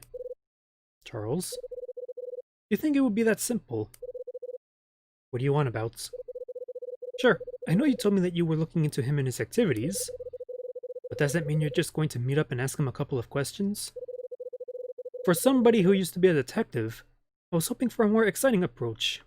I can't say I'm not disappointed. Charles? If you got something to say, just go ahead and say it already. Okay, Mr. Hyde, I will. I believe I know far more about Mr. White and what he gets up to than you do. Why, you say? Well, that's because I've had my eye on him for a while now. You mean you've been watching him? Yes, keeping tabs on his movements.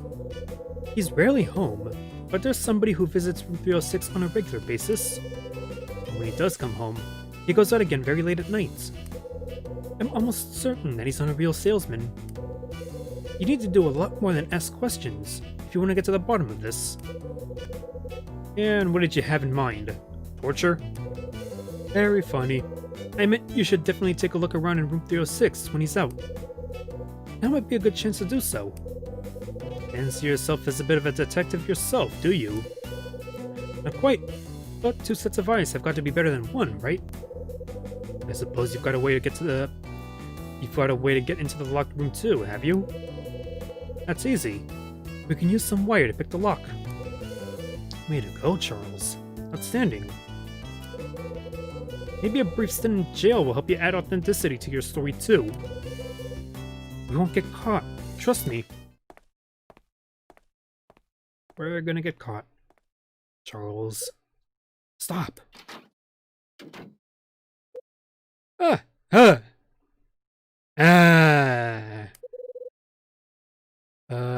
Hello, Charles. What the hell was Dylan doing in there? What on earth were you doing in there? I was just... Well, I was just passing by and heard a noise. I knew Mr. White was out, so I was worried. I figured I'd see if I could find out who made the noise by peering through the keyhole. Ah, good cover-up. That's what happened, isn't it, Mr. Hyde? Yeah, just like the kid said. When I was just about to take a look, you burst out. You took me completely by surprise. What were you doing in Will White's room, Dylan? Nothing much. I was taking care of something Mr. White asked me to do. And what was that? He asked me to turn the water off while he was out. Turn it off? Why did he ask you to do that? To prepare to move out, of course. I've got a spare key, so I let myself in. Don't people normally turn the water off last before moving out? Dylan. It's like I just told you. I'm only doing what he asked me to do. Anyway, I have to go now. Dylan looks flustered as he moves away and disappears. Oh, he's hiding something. That was quite a shock. Some quick thinking on your part, though. I'm not proud of it. I've never liked telling lies. That felt horrible. Glad to hear it. Beats being a pathological liar any day of the week. I'm sure it does. Speaking of Dylan, wasn't he acting a bit strange? He seemed to be unusually panicked. Yeah, not his usual suave self at all. What is it, Mr. Hyde? The door. It's open. Is it? Looked like Dylan fled before locking this thing back up. Guess we won't be breaking into anywhere today, kid. Now's our chance, Mr. Hyde. Let's go inside. Hold it. We can't both go in. One of us needs to stand guard.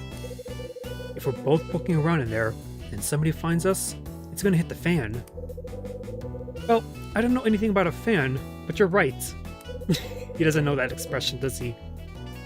Why don't you go inside and I'll stand guard in the hallway? That'd work. I've got a good way of alerting you, too. If somebody comes by, I'll knock on the door to let you know. If you hear me knocking, try not to make any noise inside the room. When they've gone, I'll knock again, and you can continue looking around. Do you think that will work? Suppose it'll have to. And it does have to. You can actually get a quick game over if you actually move around when there's commotion going on outside. So this is Will's room, is it? Huh. I hope I don't have to look into any boxes. This place has less taste than day bread and dry bread. Can't imagine anybody could actually live in here.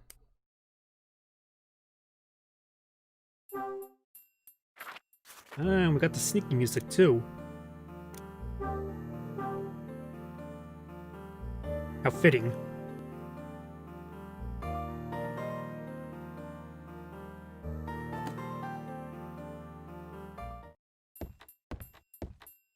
Oh, yeah. Uh-huh. Damn, this is a bad time for the phone to ring.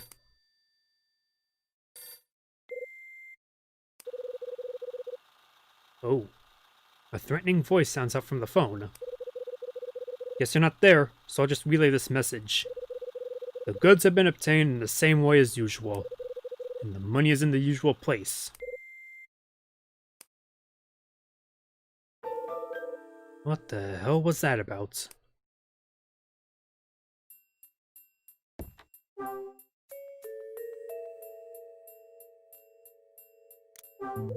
The front page of an old newspaper is lying on the table. Wait a minute. It looks like the page has a section missing. The date reads December 1955. 1955? I could be mistaken, but the piece that's been cut from this paper, it looks like it could be the article about my dad that I got in the second order sheet.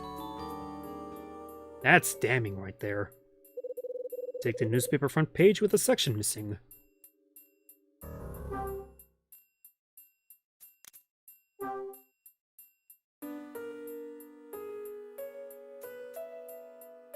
Do I still have it somewhere? Oh, come on. That's bull. It works. Whatever.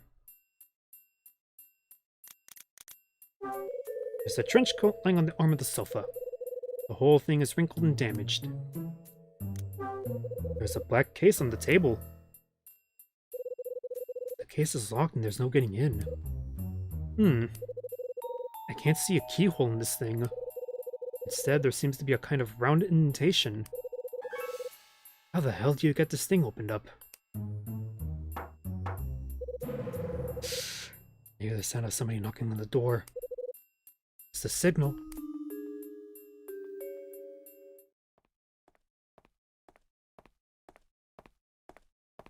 Don't do nothing.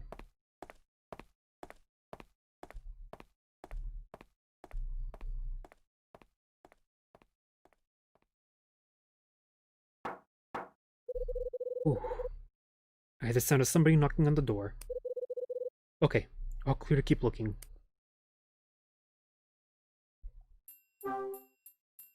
What do you think Charles is doing outside? Do you think he's like reading a book or something? Making himself look discreet? Next to the sofa is a small brown overnight bag. A pair of black leather gloves. In my professional opinion as a former detective, I'd say these look sleek, but sturdy. A whiskey bottle. There's still some left. I've seen this brand of whiskey in the cafe, too.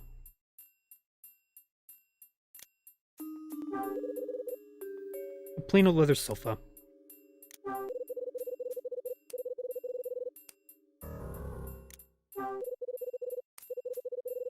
I get this thing open.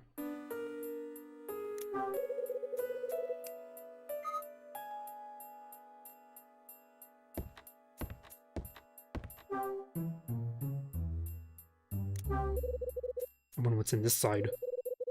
The door's slightly open. I'll bet there's something interesting in here. Best not to get my hopes up, though. A small gray jacket. Not really my style, but I'll take a look in the pockets anyway. What's this? There's something inside.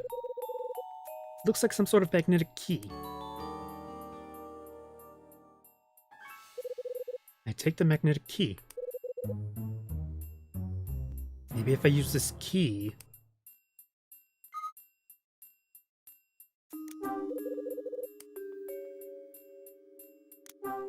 There's a safety deposit box at the bottom of the closet. Now this is quite a find. Wonder what I'm gonna find inside this thing.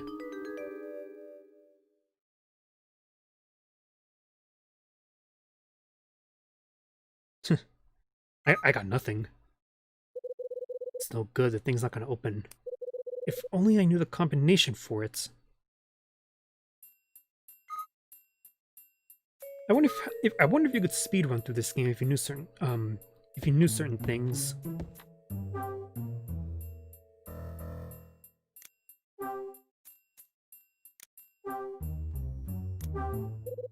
Okay, here goes. I use the magnetic key to open the case. Bingo. There's a letter set inside the case. This isn't the first time I've seen this. It's exactly the same letter set used for the order sheet. I take the letter set. Does this mean he's the sender, though? There's a notebook inside the case. It has a black leather cover that's old and worn. There's something written in it. You'll find information on the item on the right of the third floor display case. The guards change at 10 p.m. and the alarm bell on the door is in old type. What the hell is this about? We'll communicate using the usual means. Check the mirror. Check the mirror? What's he gonna see there? His reflection? Inside the case is a single lens reflex camera. It's a camera. Strange. It's much lighter than I thought it would be. Ah, now I see. This thing's just a toy. When I shake it, I can hear something rattle around inside. Huh.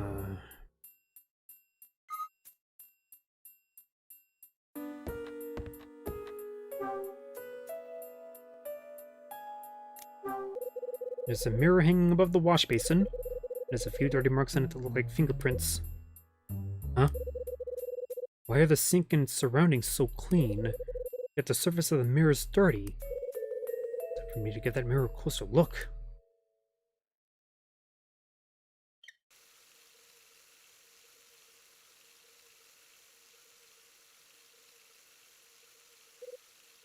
There!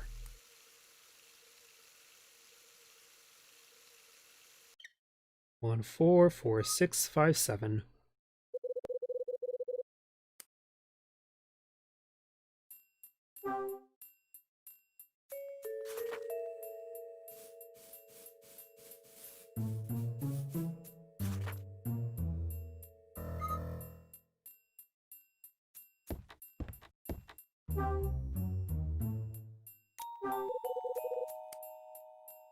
Being real sneaky right now.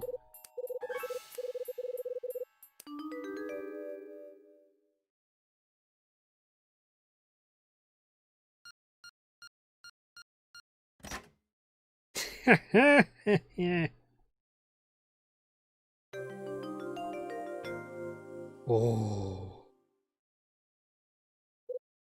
It's open. There are banknotes inside the safety deposit box. A stack of banknotes. Where did he get so much cash? There's a passport inside the safety deposit box. What have I got here? Oh. Oh. It looks like Will's passport. The passport is in the name of Will McGrath. Hang on. McGrath? So Will's surname is the same as the manager of the hotel's... I take Will's passport. Mm-hmm. Again. Guess I better keep the noise down.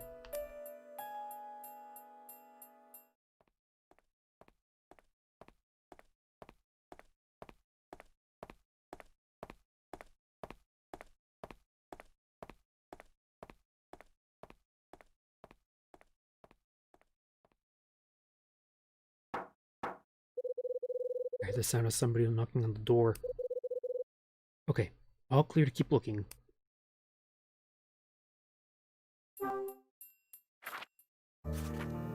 Basically, I can take as long as I need to, but when the door's knocking, I stay frozen.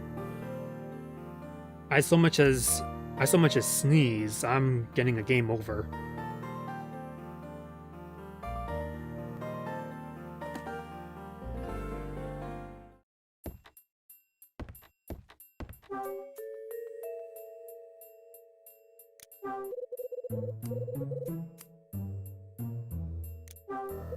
Seems there's something inside the camera.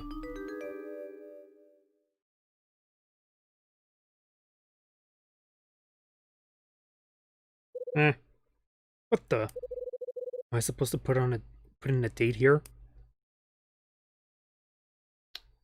28 November 42.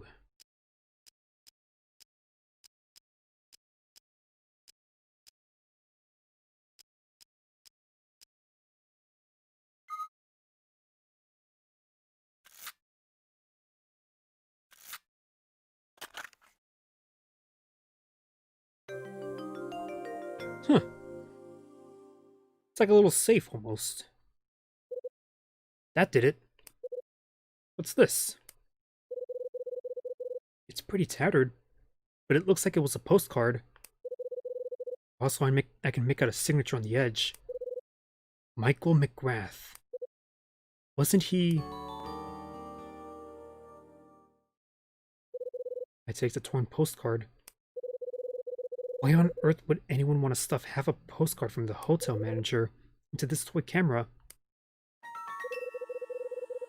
I suddenly get a hint of a presence other than my own. But it's already too late. Feel the muzzle of a gun pressed up against my back. There's nothing I can do other than stay still in amazement. I hear a cold voice from behind me say, "What are you doing here?" Ah, shit, he's loaded. Oh, how the hell did he get in here? Was I really that busy, or was he hiding somewhere? Just having a look at your room. Do you mind? I needed to find out exactly who you were. Jesus. What were you looking for in here? Speak up. If you want me to talk, how about putting the piece down? I'm a reasonable man. Sure, why not? The pressure on my back disappears. How did you get in here? How did he get in here? The door was open, so I just came in. You're going to have to do better than that. Unless, of course, you want me to put a bullet in you. It's the truth, this place was already open. Dylan left it that way after he came out. Dylan? What the hell?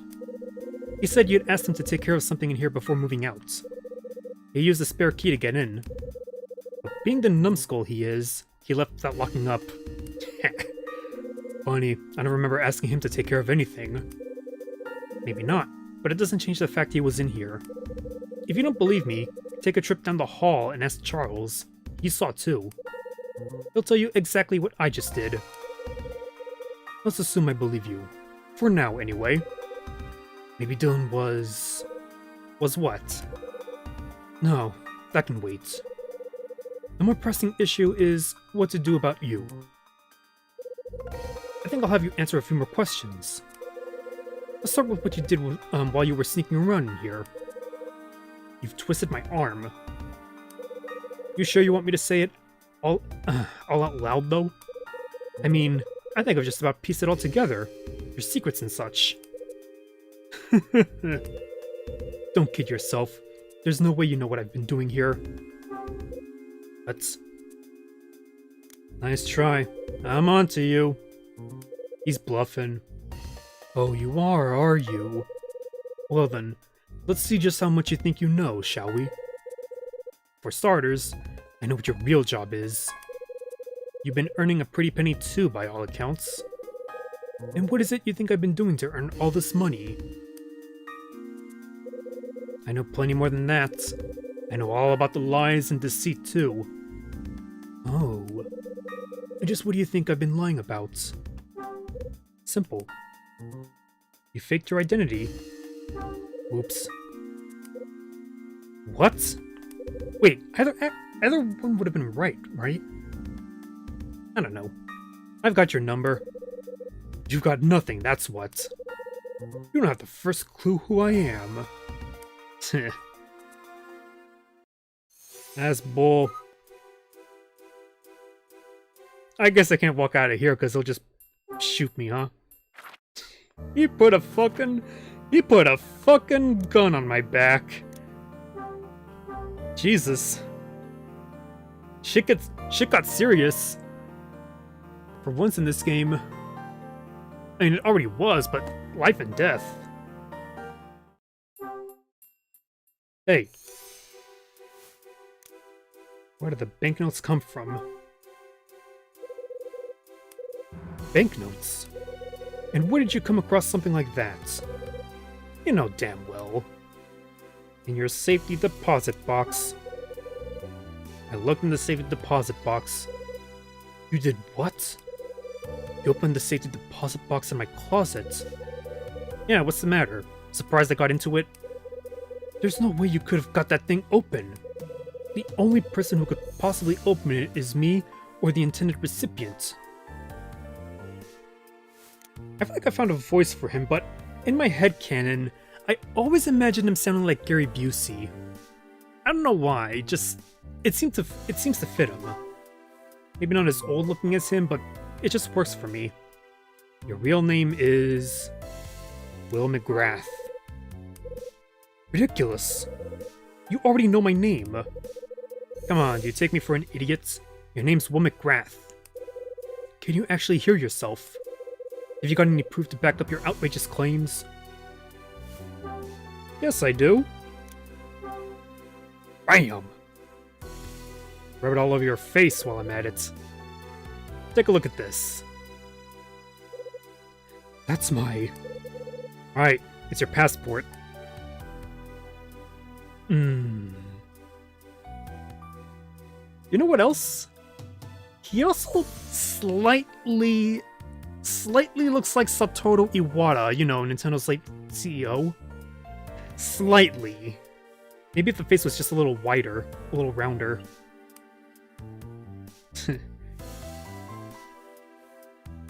Yeah, just slightly wider, I don't know. Your real name is Will McGrath. That's your real name after all. Well done. That's me, Will McGrath. What are you trying to trade? I'm sorry? What are you trading in exchange for the banknotes? It must be something fairly significant for the price you've been paid. Save your breath. I've had enough of your damn prying. It's not gonna be your day then. My prying's just getting started. You've been pretending to live here in this apartment. But your real job means you have to creep around secretly at night. Am I wrong? You'd be wise not to cross me any further.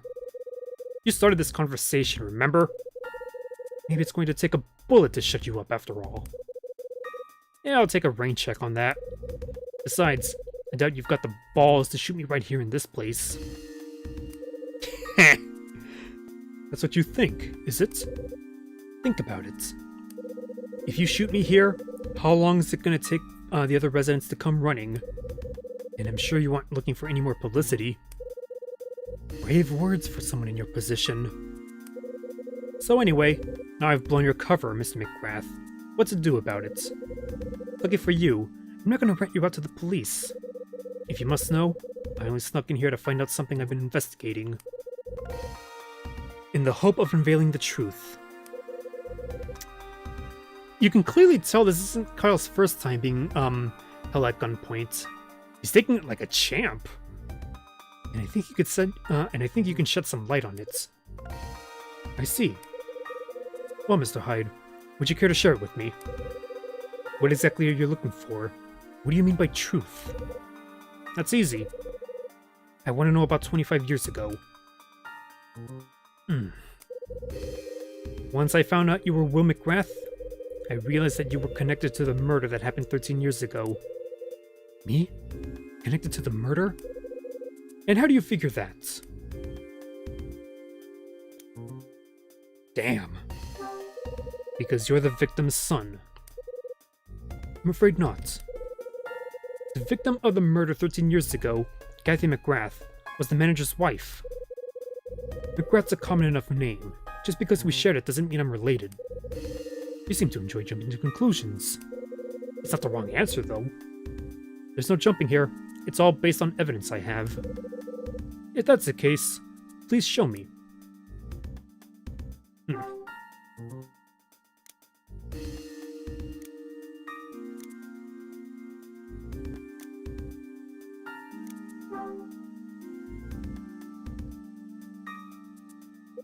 Take a look at this. I opened up the toy camera inside your case. The postcard I found inside bore the name Michael McGrath. The same name as the husband of the victim, Kathy, 13 years ago.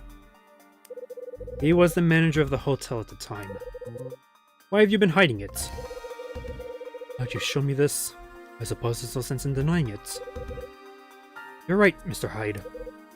I'm her son. Kathy McGrath, the victim of the murder 13 years ago, was my mother. It all makes sense now. Damn, I'd never have guessed you were related to the victim. No use in keeping quiet now. You might as well talk. What do you want me to say? Tell me everything. I want to hear exactly what you hope to gain from all this.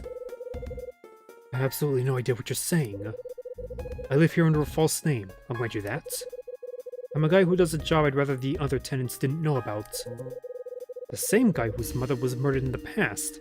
How's that for the truth? So, now you know everything. What do you have to say? Wow, that was almost half convincing. You think I was born yesterday?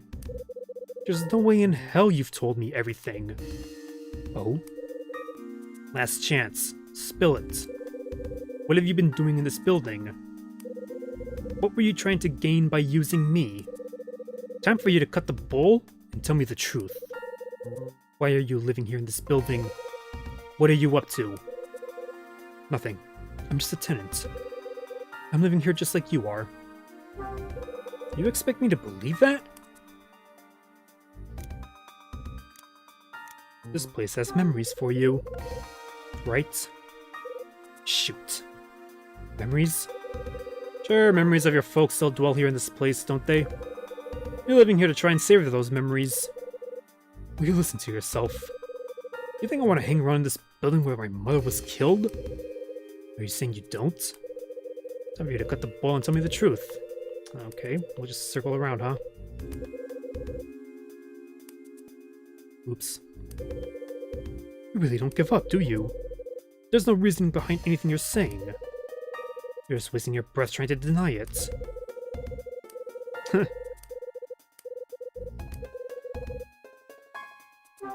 I guess I pressed the bottom one by accident.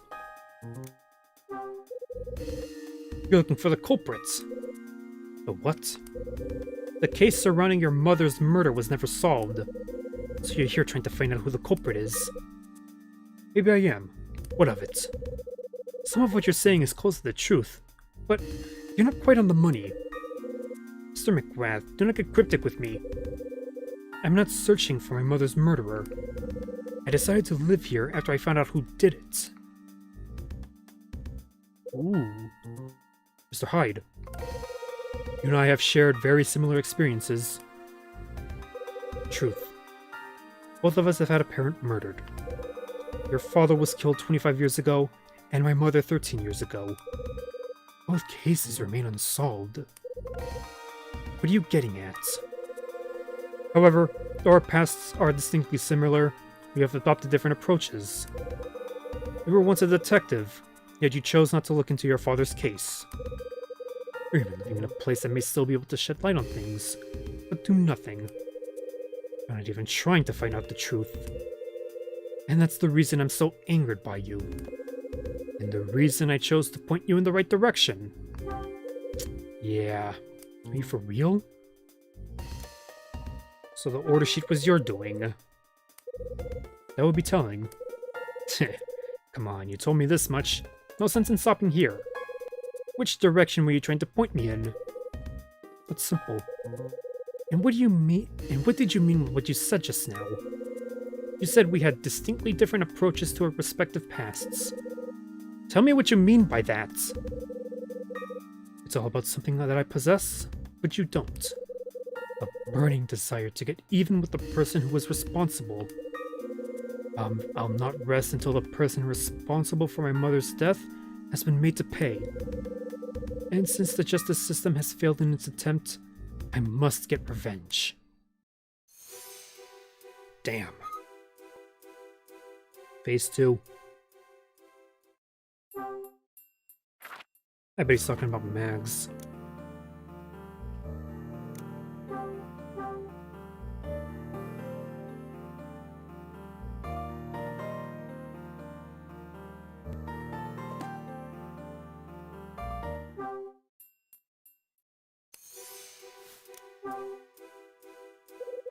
So who killed Kathy? The main person responsible is already dead, but their accomplice is still around. Their accomplice?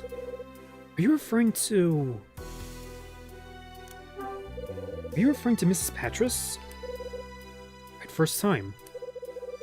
I moved in here in order to be in a position to take my revenge on her.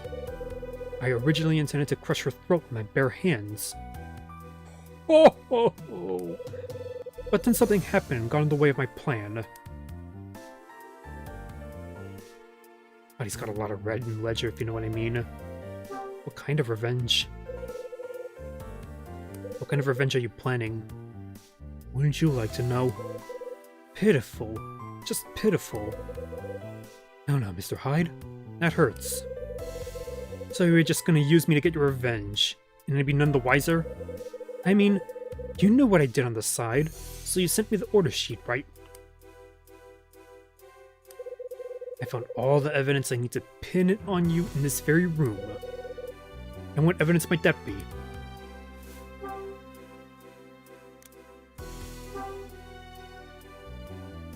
Bada bing. Here's your evidence. It was you, wasn't it? You sent me the order sheet. Congratulations, Mr. Hyde.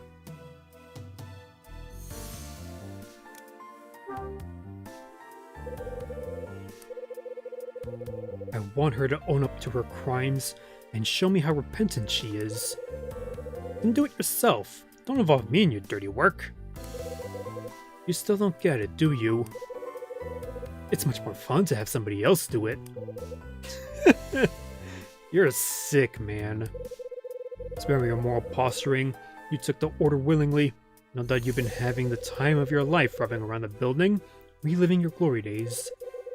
And it didn't take you long to realize something either. You realized that if you found the Scarlet Star that went missing 25 years ago, you'd be able to uncover the truth behind your own father's murder too.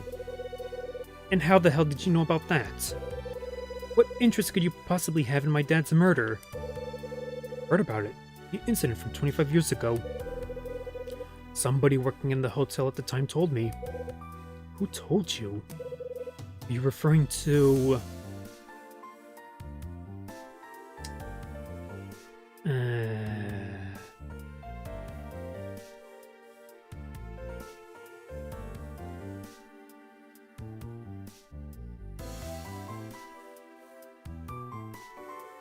It couldn't be Frank, right? Maybe it's his father. Michael McGrath, your father. He told you, didn't he? Yes, that's right. My father told me the truth before he passed away 3 years ago. He helped me understand exactly what happened on that day 25 years ago. God, he's just dumping so much on me. And I mean that in a good way, by the way. What got in the way of the plan? Of your plan? I learned that my mother's murder was triggered by the incident 25 years ago. And I learned that that was due to the involvement of an organized crime syndicate. Shoot. crime syndicate? Yes, and not just any. One that you're very familiar with. Fuck. None other than Niall. What did you just say? Niall were involved? They were indeed. How the hell did they come into what went on here? How the hell do they come into what went on here? That's something I can't help you with, I'm afraid. All I know is that their involvement in the incident complicated matters.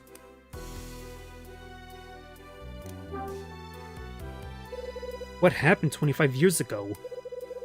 A safe was broken into on the premises of Hotel Cape West. The item stolen was known as the Scarlet Star. The person who stole it was your father. What? Yeah. It's true. My father died 3 years ago, right after telling me everything he knew. It was the first time I was able to see the entire picture. So you didn't know before then? No, my father and I never really saw eye to eye. I left home as soon as I could. After that, the only time I met my father was at my mother's funeral. Later, he collapsed due to an illness, and the next time I saw him, he was dying. I hadn't seen him in 10 years. He was in a weakened state, and in need of my support. Before he'd drawn his final breath, he spoke to me. He told me he was sorry, and that he had something he needed to say to me. He went on to inform me that a man called George Patras had killed my mother. There was no evidence, but he knew for a fact it was him. Is he seriously trying to tell me that Mag's husband killed Kathy McGrath? He then thrust that torn old postcard into my hands and told me something else. That everything started 25 years ago when the Scarlet Star disappeared. That is the last thing he said. That there was a man who stole the Scarlet Star from the hotel safe 25 years ago. He tried to tell me the name of the safecracker. He struggled to speak the word, but never made it. His final breath had been exhaled.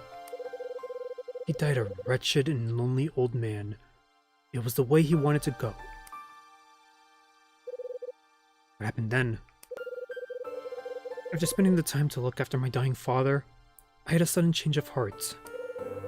Although previously, I hadn't really cared for him, these new emotions changed that. Almost without noticing, I was clasping his cold, lifeless hand and making a promise. I promised I'd get to grips with the truth he imparted to me. Get to grips with? Yes, I find out everything and bring it to light. Make sure that all the circumstances surrounding my mother's death are known. I used the partial hints that my father had left me and started to piece it together.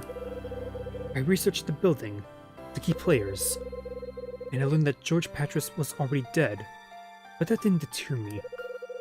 I had to refocus my efforts on his widow, who had turned the hotel into apartments.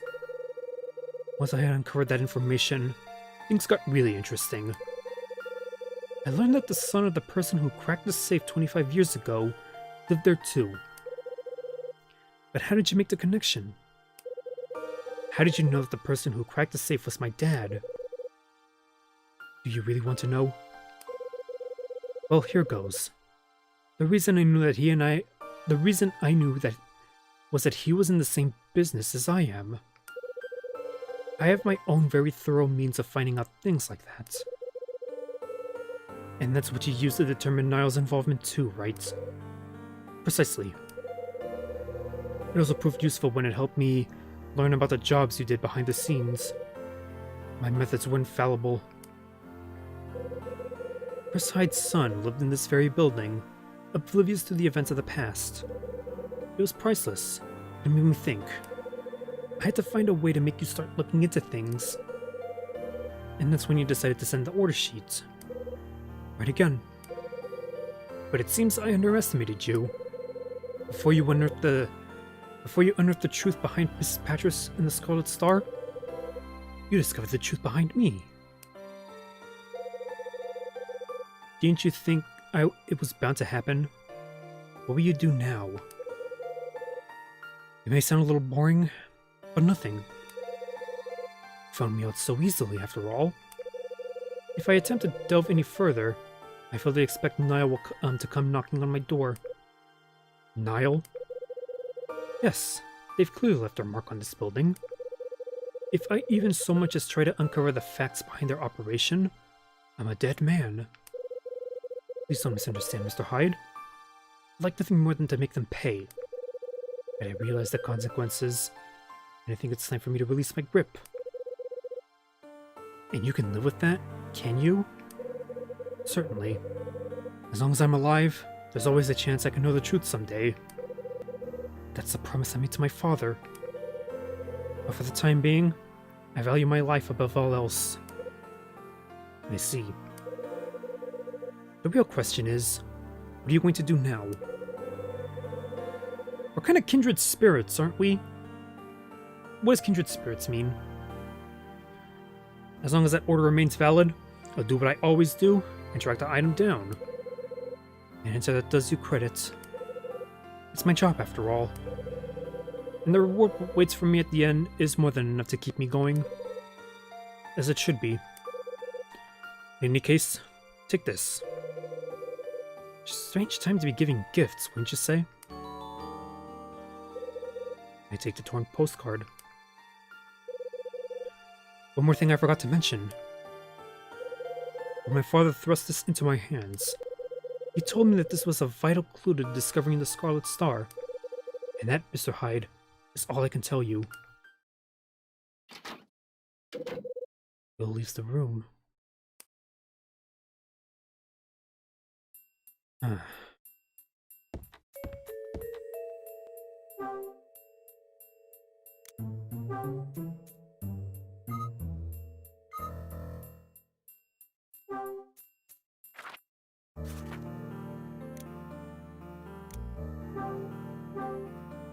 You think he was gonna try to talk something about this to me? Yesterday? But instead I said no?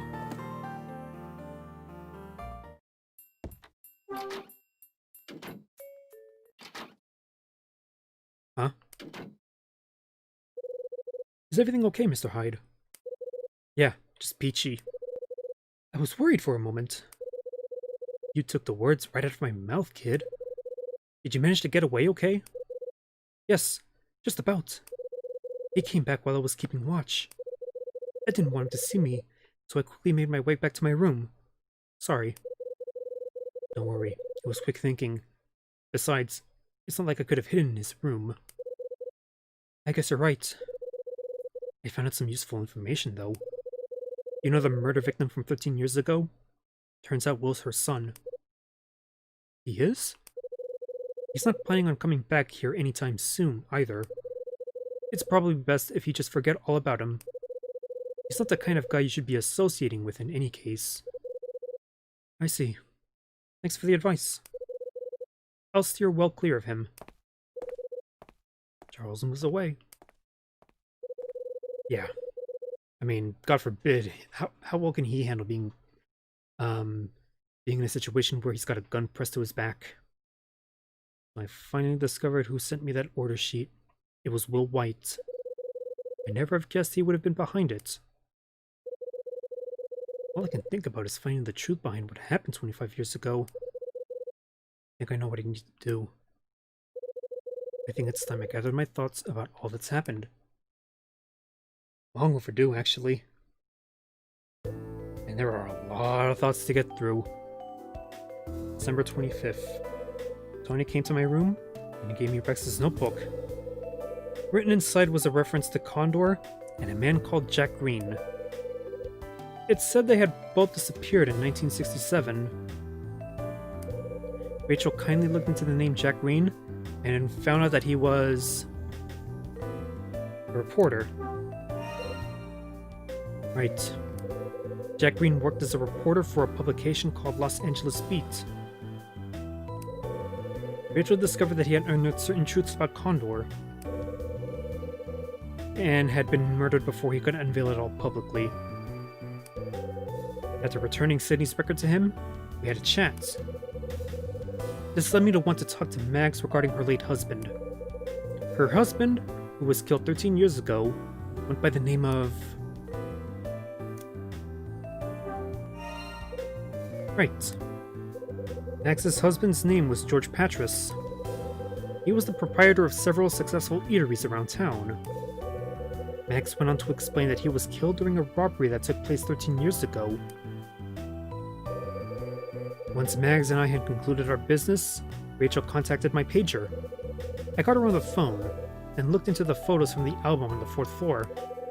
I made the startling discovery of a certain person in one of the photos. That person was... Mags. Right. It was none other than Mags, I discovered in one of the photos. It was in a photo showing a party dubbed Scarlet Star. In it, she was wearing the necklace she still wears today. She looked a lot younger in that picture.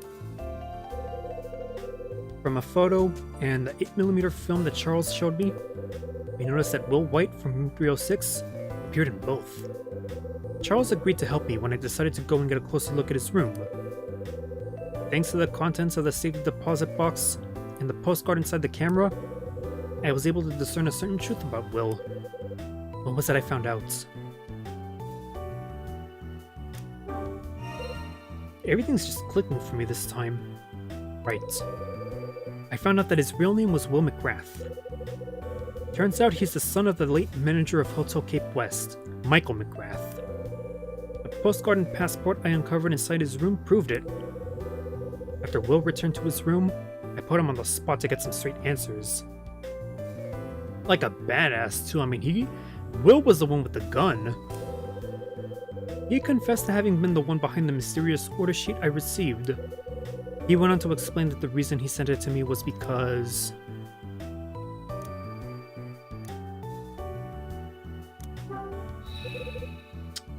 Kind of it, but he was frustrated with me because I never found out about my dad's killer. But that wasn't the only reason he sent the order sheet. Okay. Avenge his mother's death?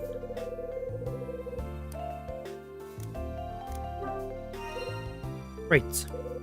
The reason he sent me the order sheet, it was because he didn't want his mother's murder to remain unpunished. He also shared a new, startling revelation with me about 25 years ago.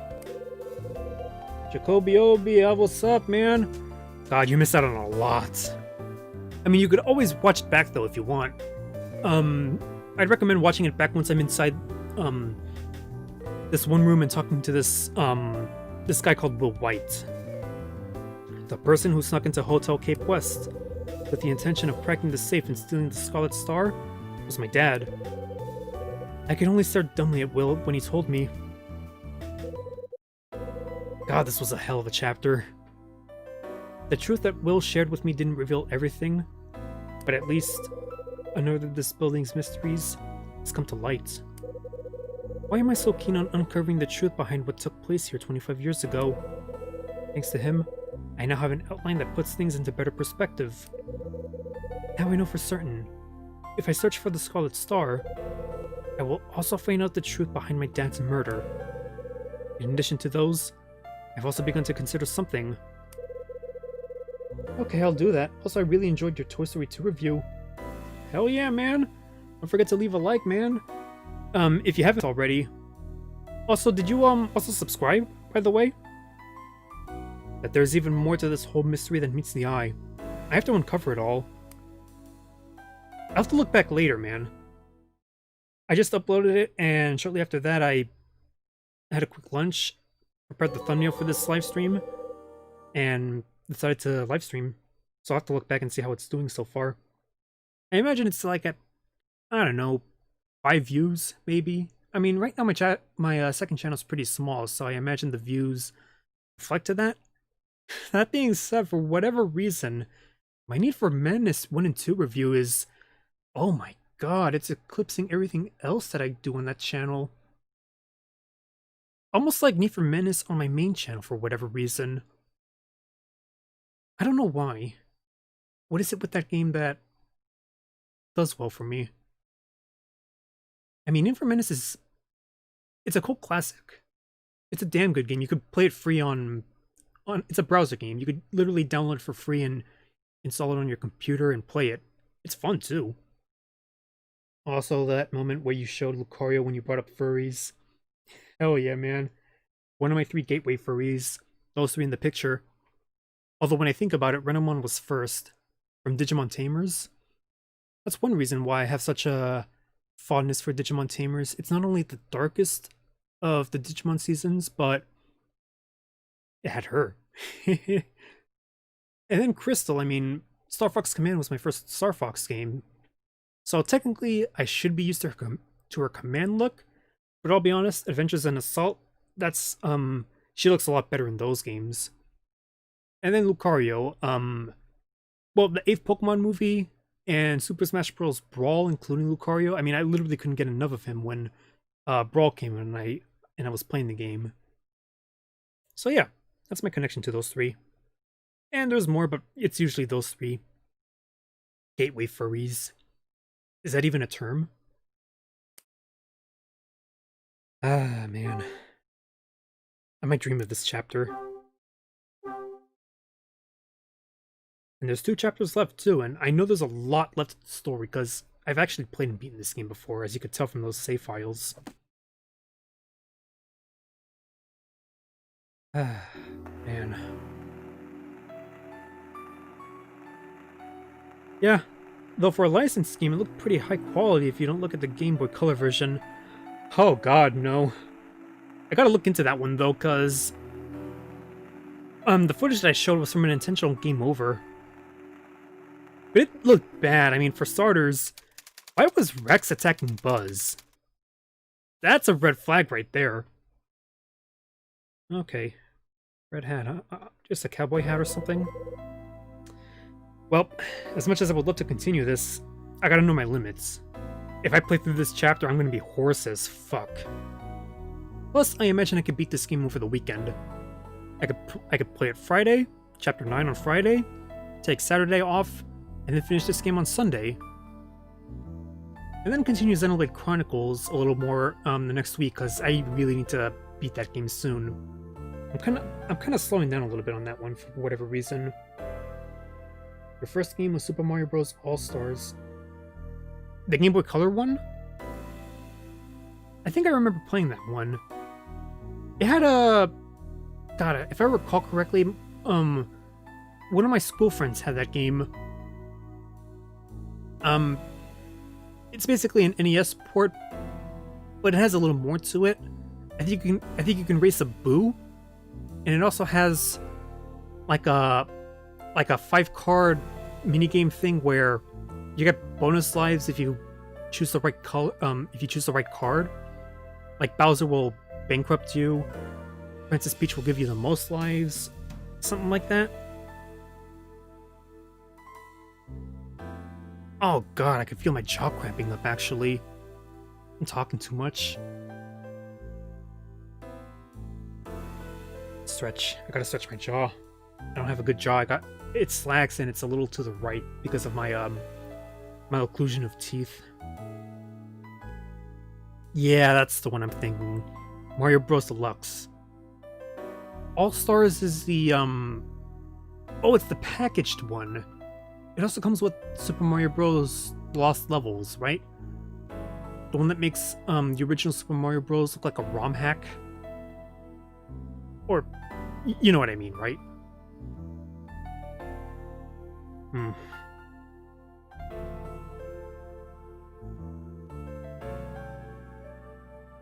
mean, I've only played 2 Super Mario games on my channel, right? 64DS and Odyssey. I haven't played any of the 2D ones, or even the RPGs. And then I played Mario Kart 8 Deluxe, obviously. Super Mario Bros. All-Stars was a 16-bit port of 1, 2, and 3 and Lost Levels. Oh. Okay. Also Sunshine. Yeah. Oh yeah, that's right, Sunshine. Can't forget about Sunshine. Recent. Right now it's a love-hate thing because I'm going through growing and learning pains, obviously. I am enjoying the game. Don't get me wrong. It's just sometimes frustrating learning how, learning what I am to do in the game. I mean, it's new to me. I can't say I had that, growing pain with Galaxy, though. I mean, it was pretty straightforward with some of the stars. It just required some skill. Nothing complicated. Or maybe something's complicated, I don't know. Like getting all the purple coins or something. Some of those levels did require some trial and error. It'll be fun, though, when I get to Galaxy. But right now, sunshine. And I guess with that being said, I'm gonna wrap it up for today, so thank you so much, Banhammer Wolf, Jacoby Obi. Thank you for stopping by at the last minute. Tomorrow, Chapter 9? I know Chapter 9's a doozy. And then Chapter 10. Oof. I'm playing Bowser's Inside Story and I blew through the first half in a day, but the difficulty spike is real. Is it now? I never found any of those games to be difficult. Maybe it's because I took the time to face every enemy, and I've been really good at evading. I guess, I don't know. I just gotta think about it from a different perspective. Some people might be good at dodging, quick reflexes. Other people might just be terrible at it. Who knows? But yeah, Bowser's Inside Story, that is a damn good Mario & Luigi RPG. Alright, with that being said, this is TheVideoGameManiac signing off. Thank you guys so much for watching. I'm actually starting to cramp in my chair a little bit, so I gotta get up and stretch soon. Thank you guys so much for watching. Don't forget to watch my Toy Story 2 review. The link for it is in the description, in my second YouTube channel. And then after that, well, you gotta watch the end of the video to know what video game I'm gonna review next. Well then, I guess I'm a beta gummer. Yeah. I'll see you guys later.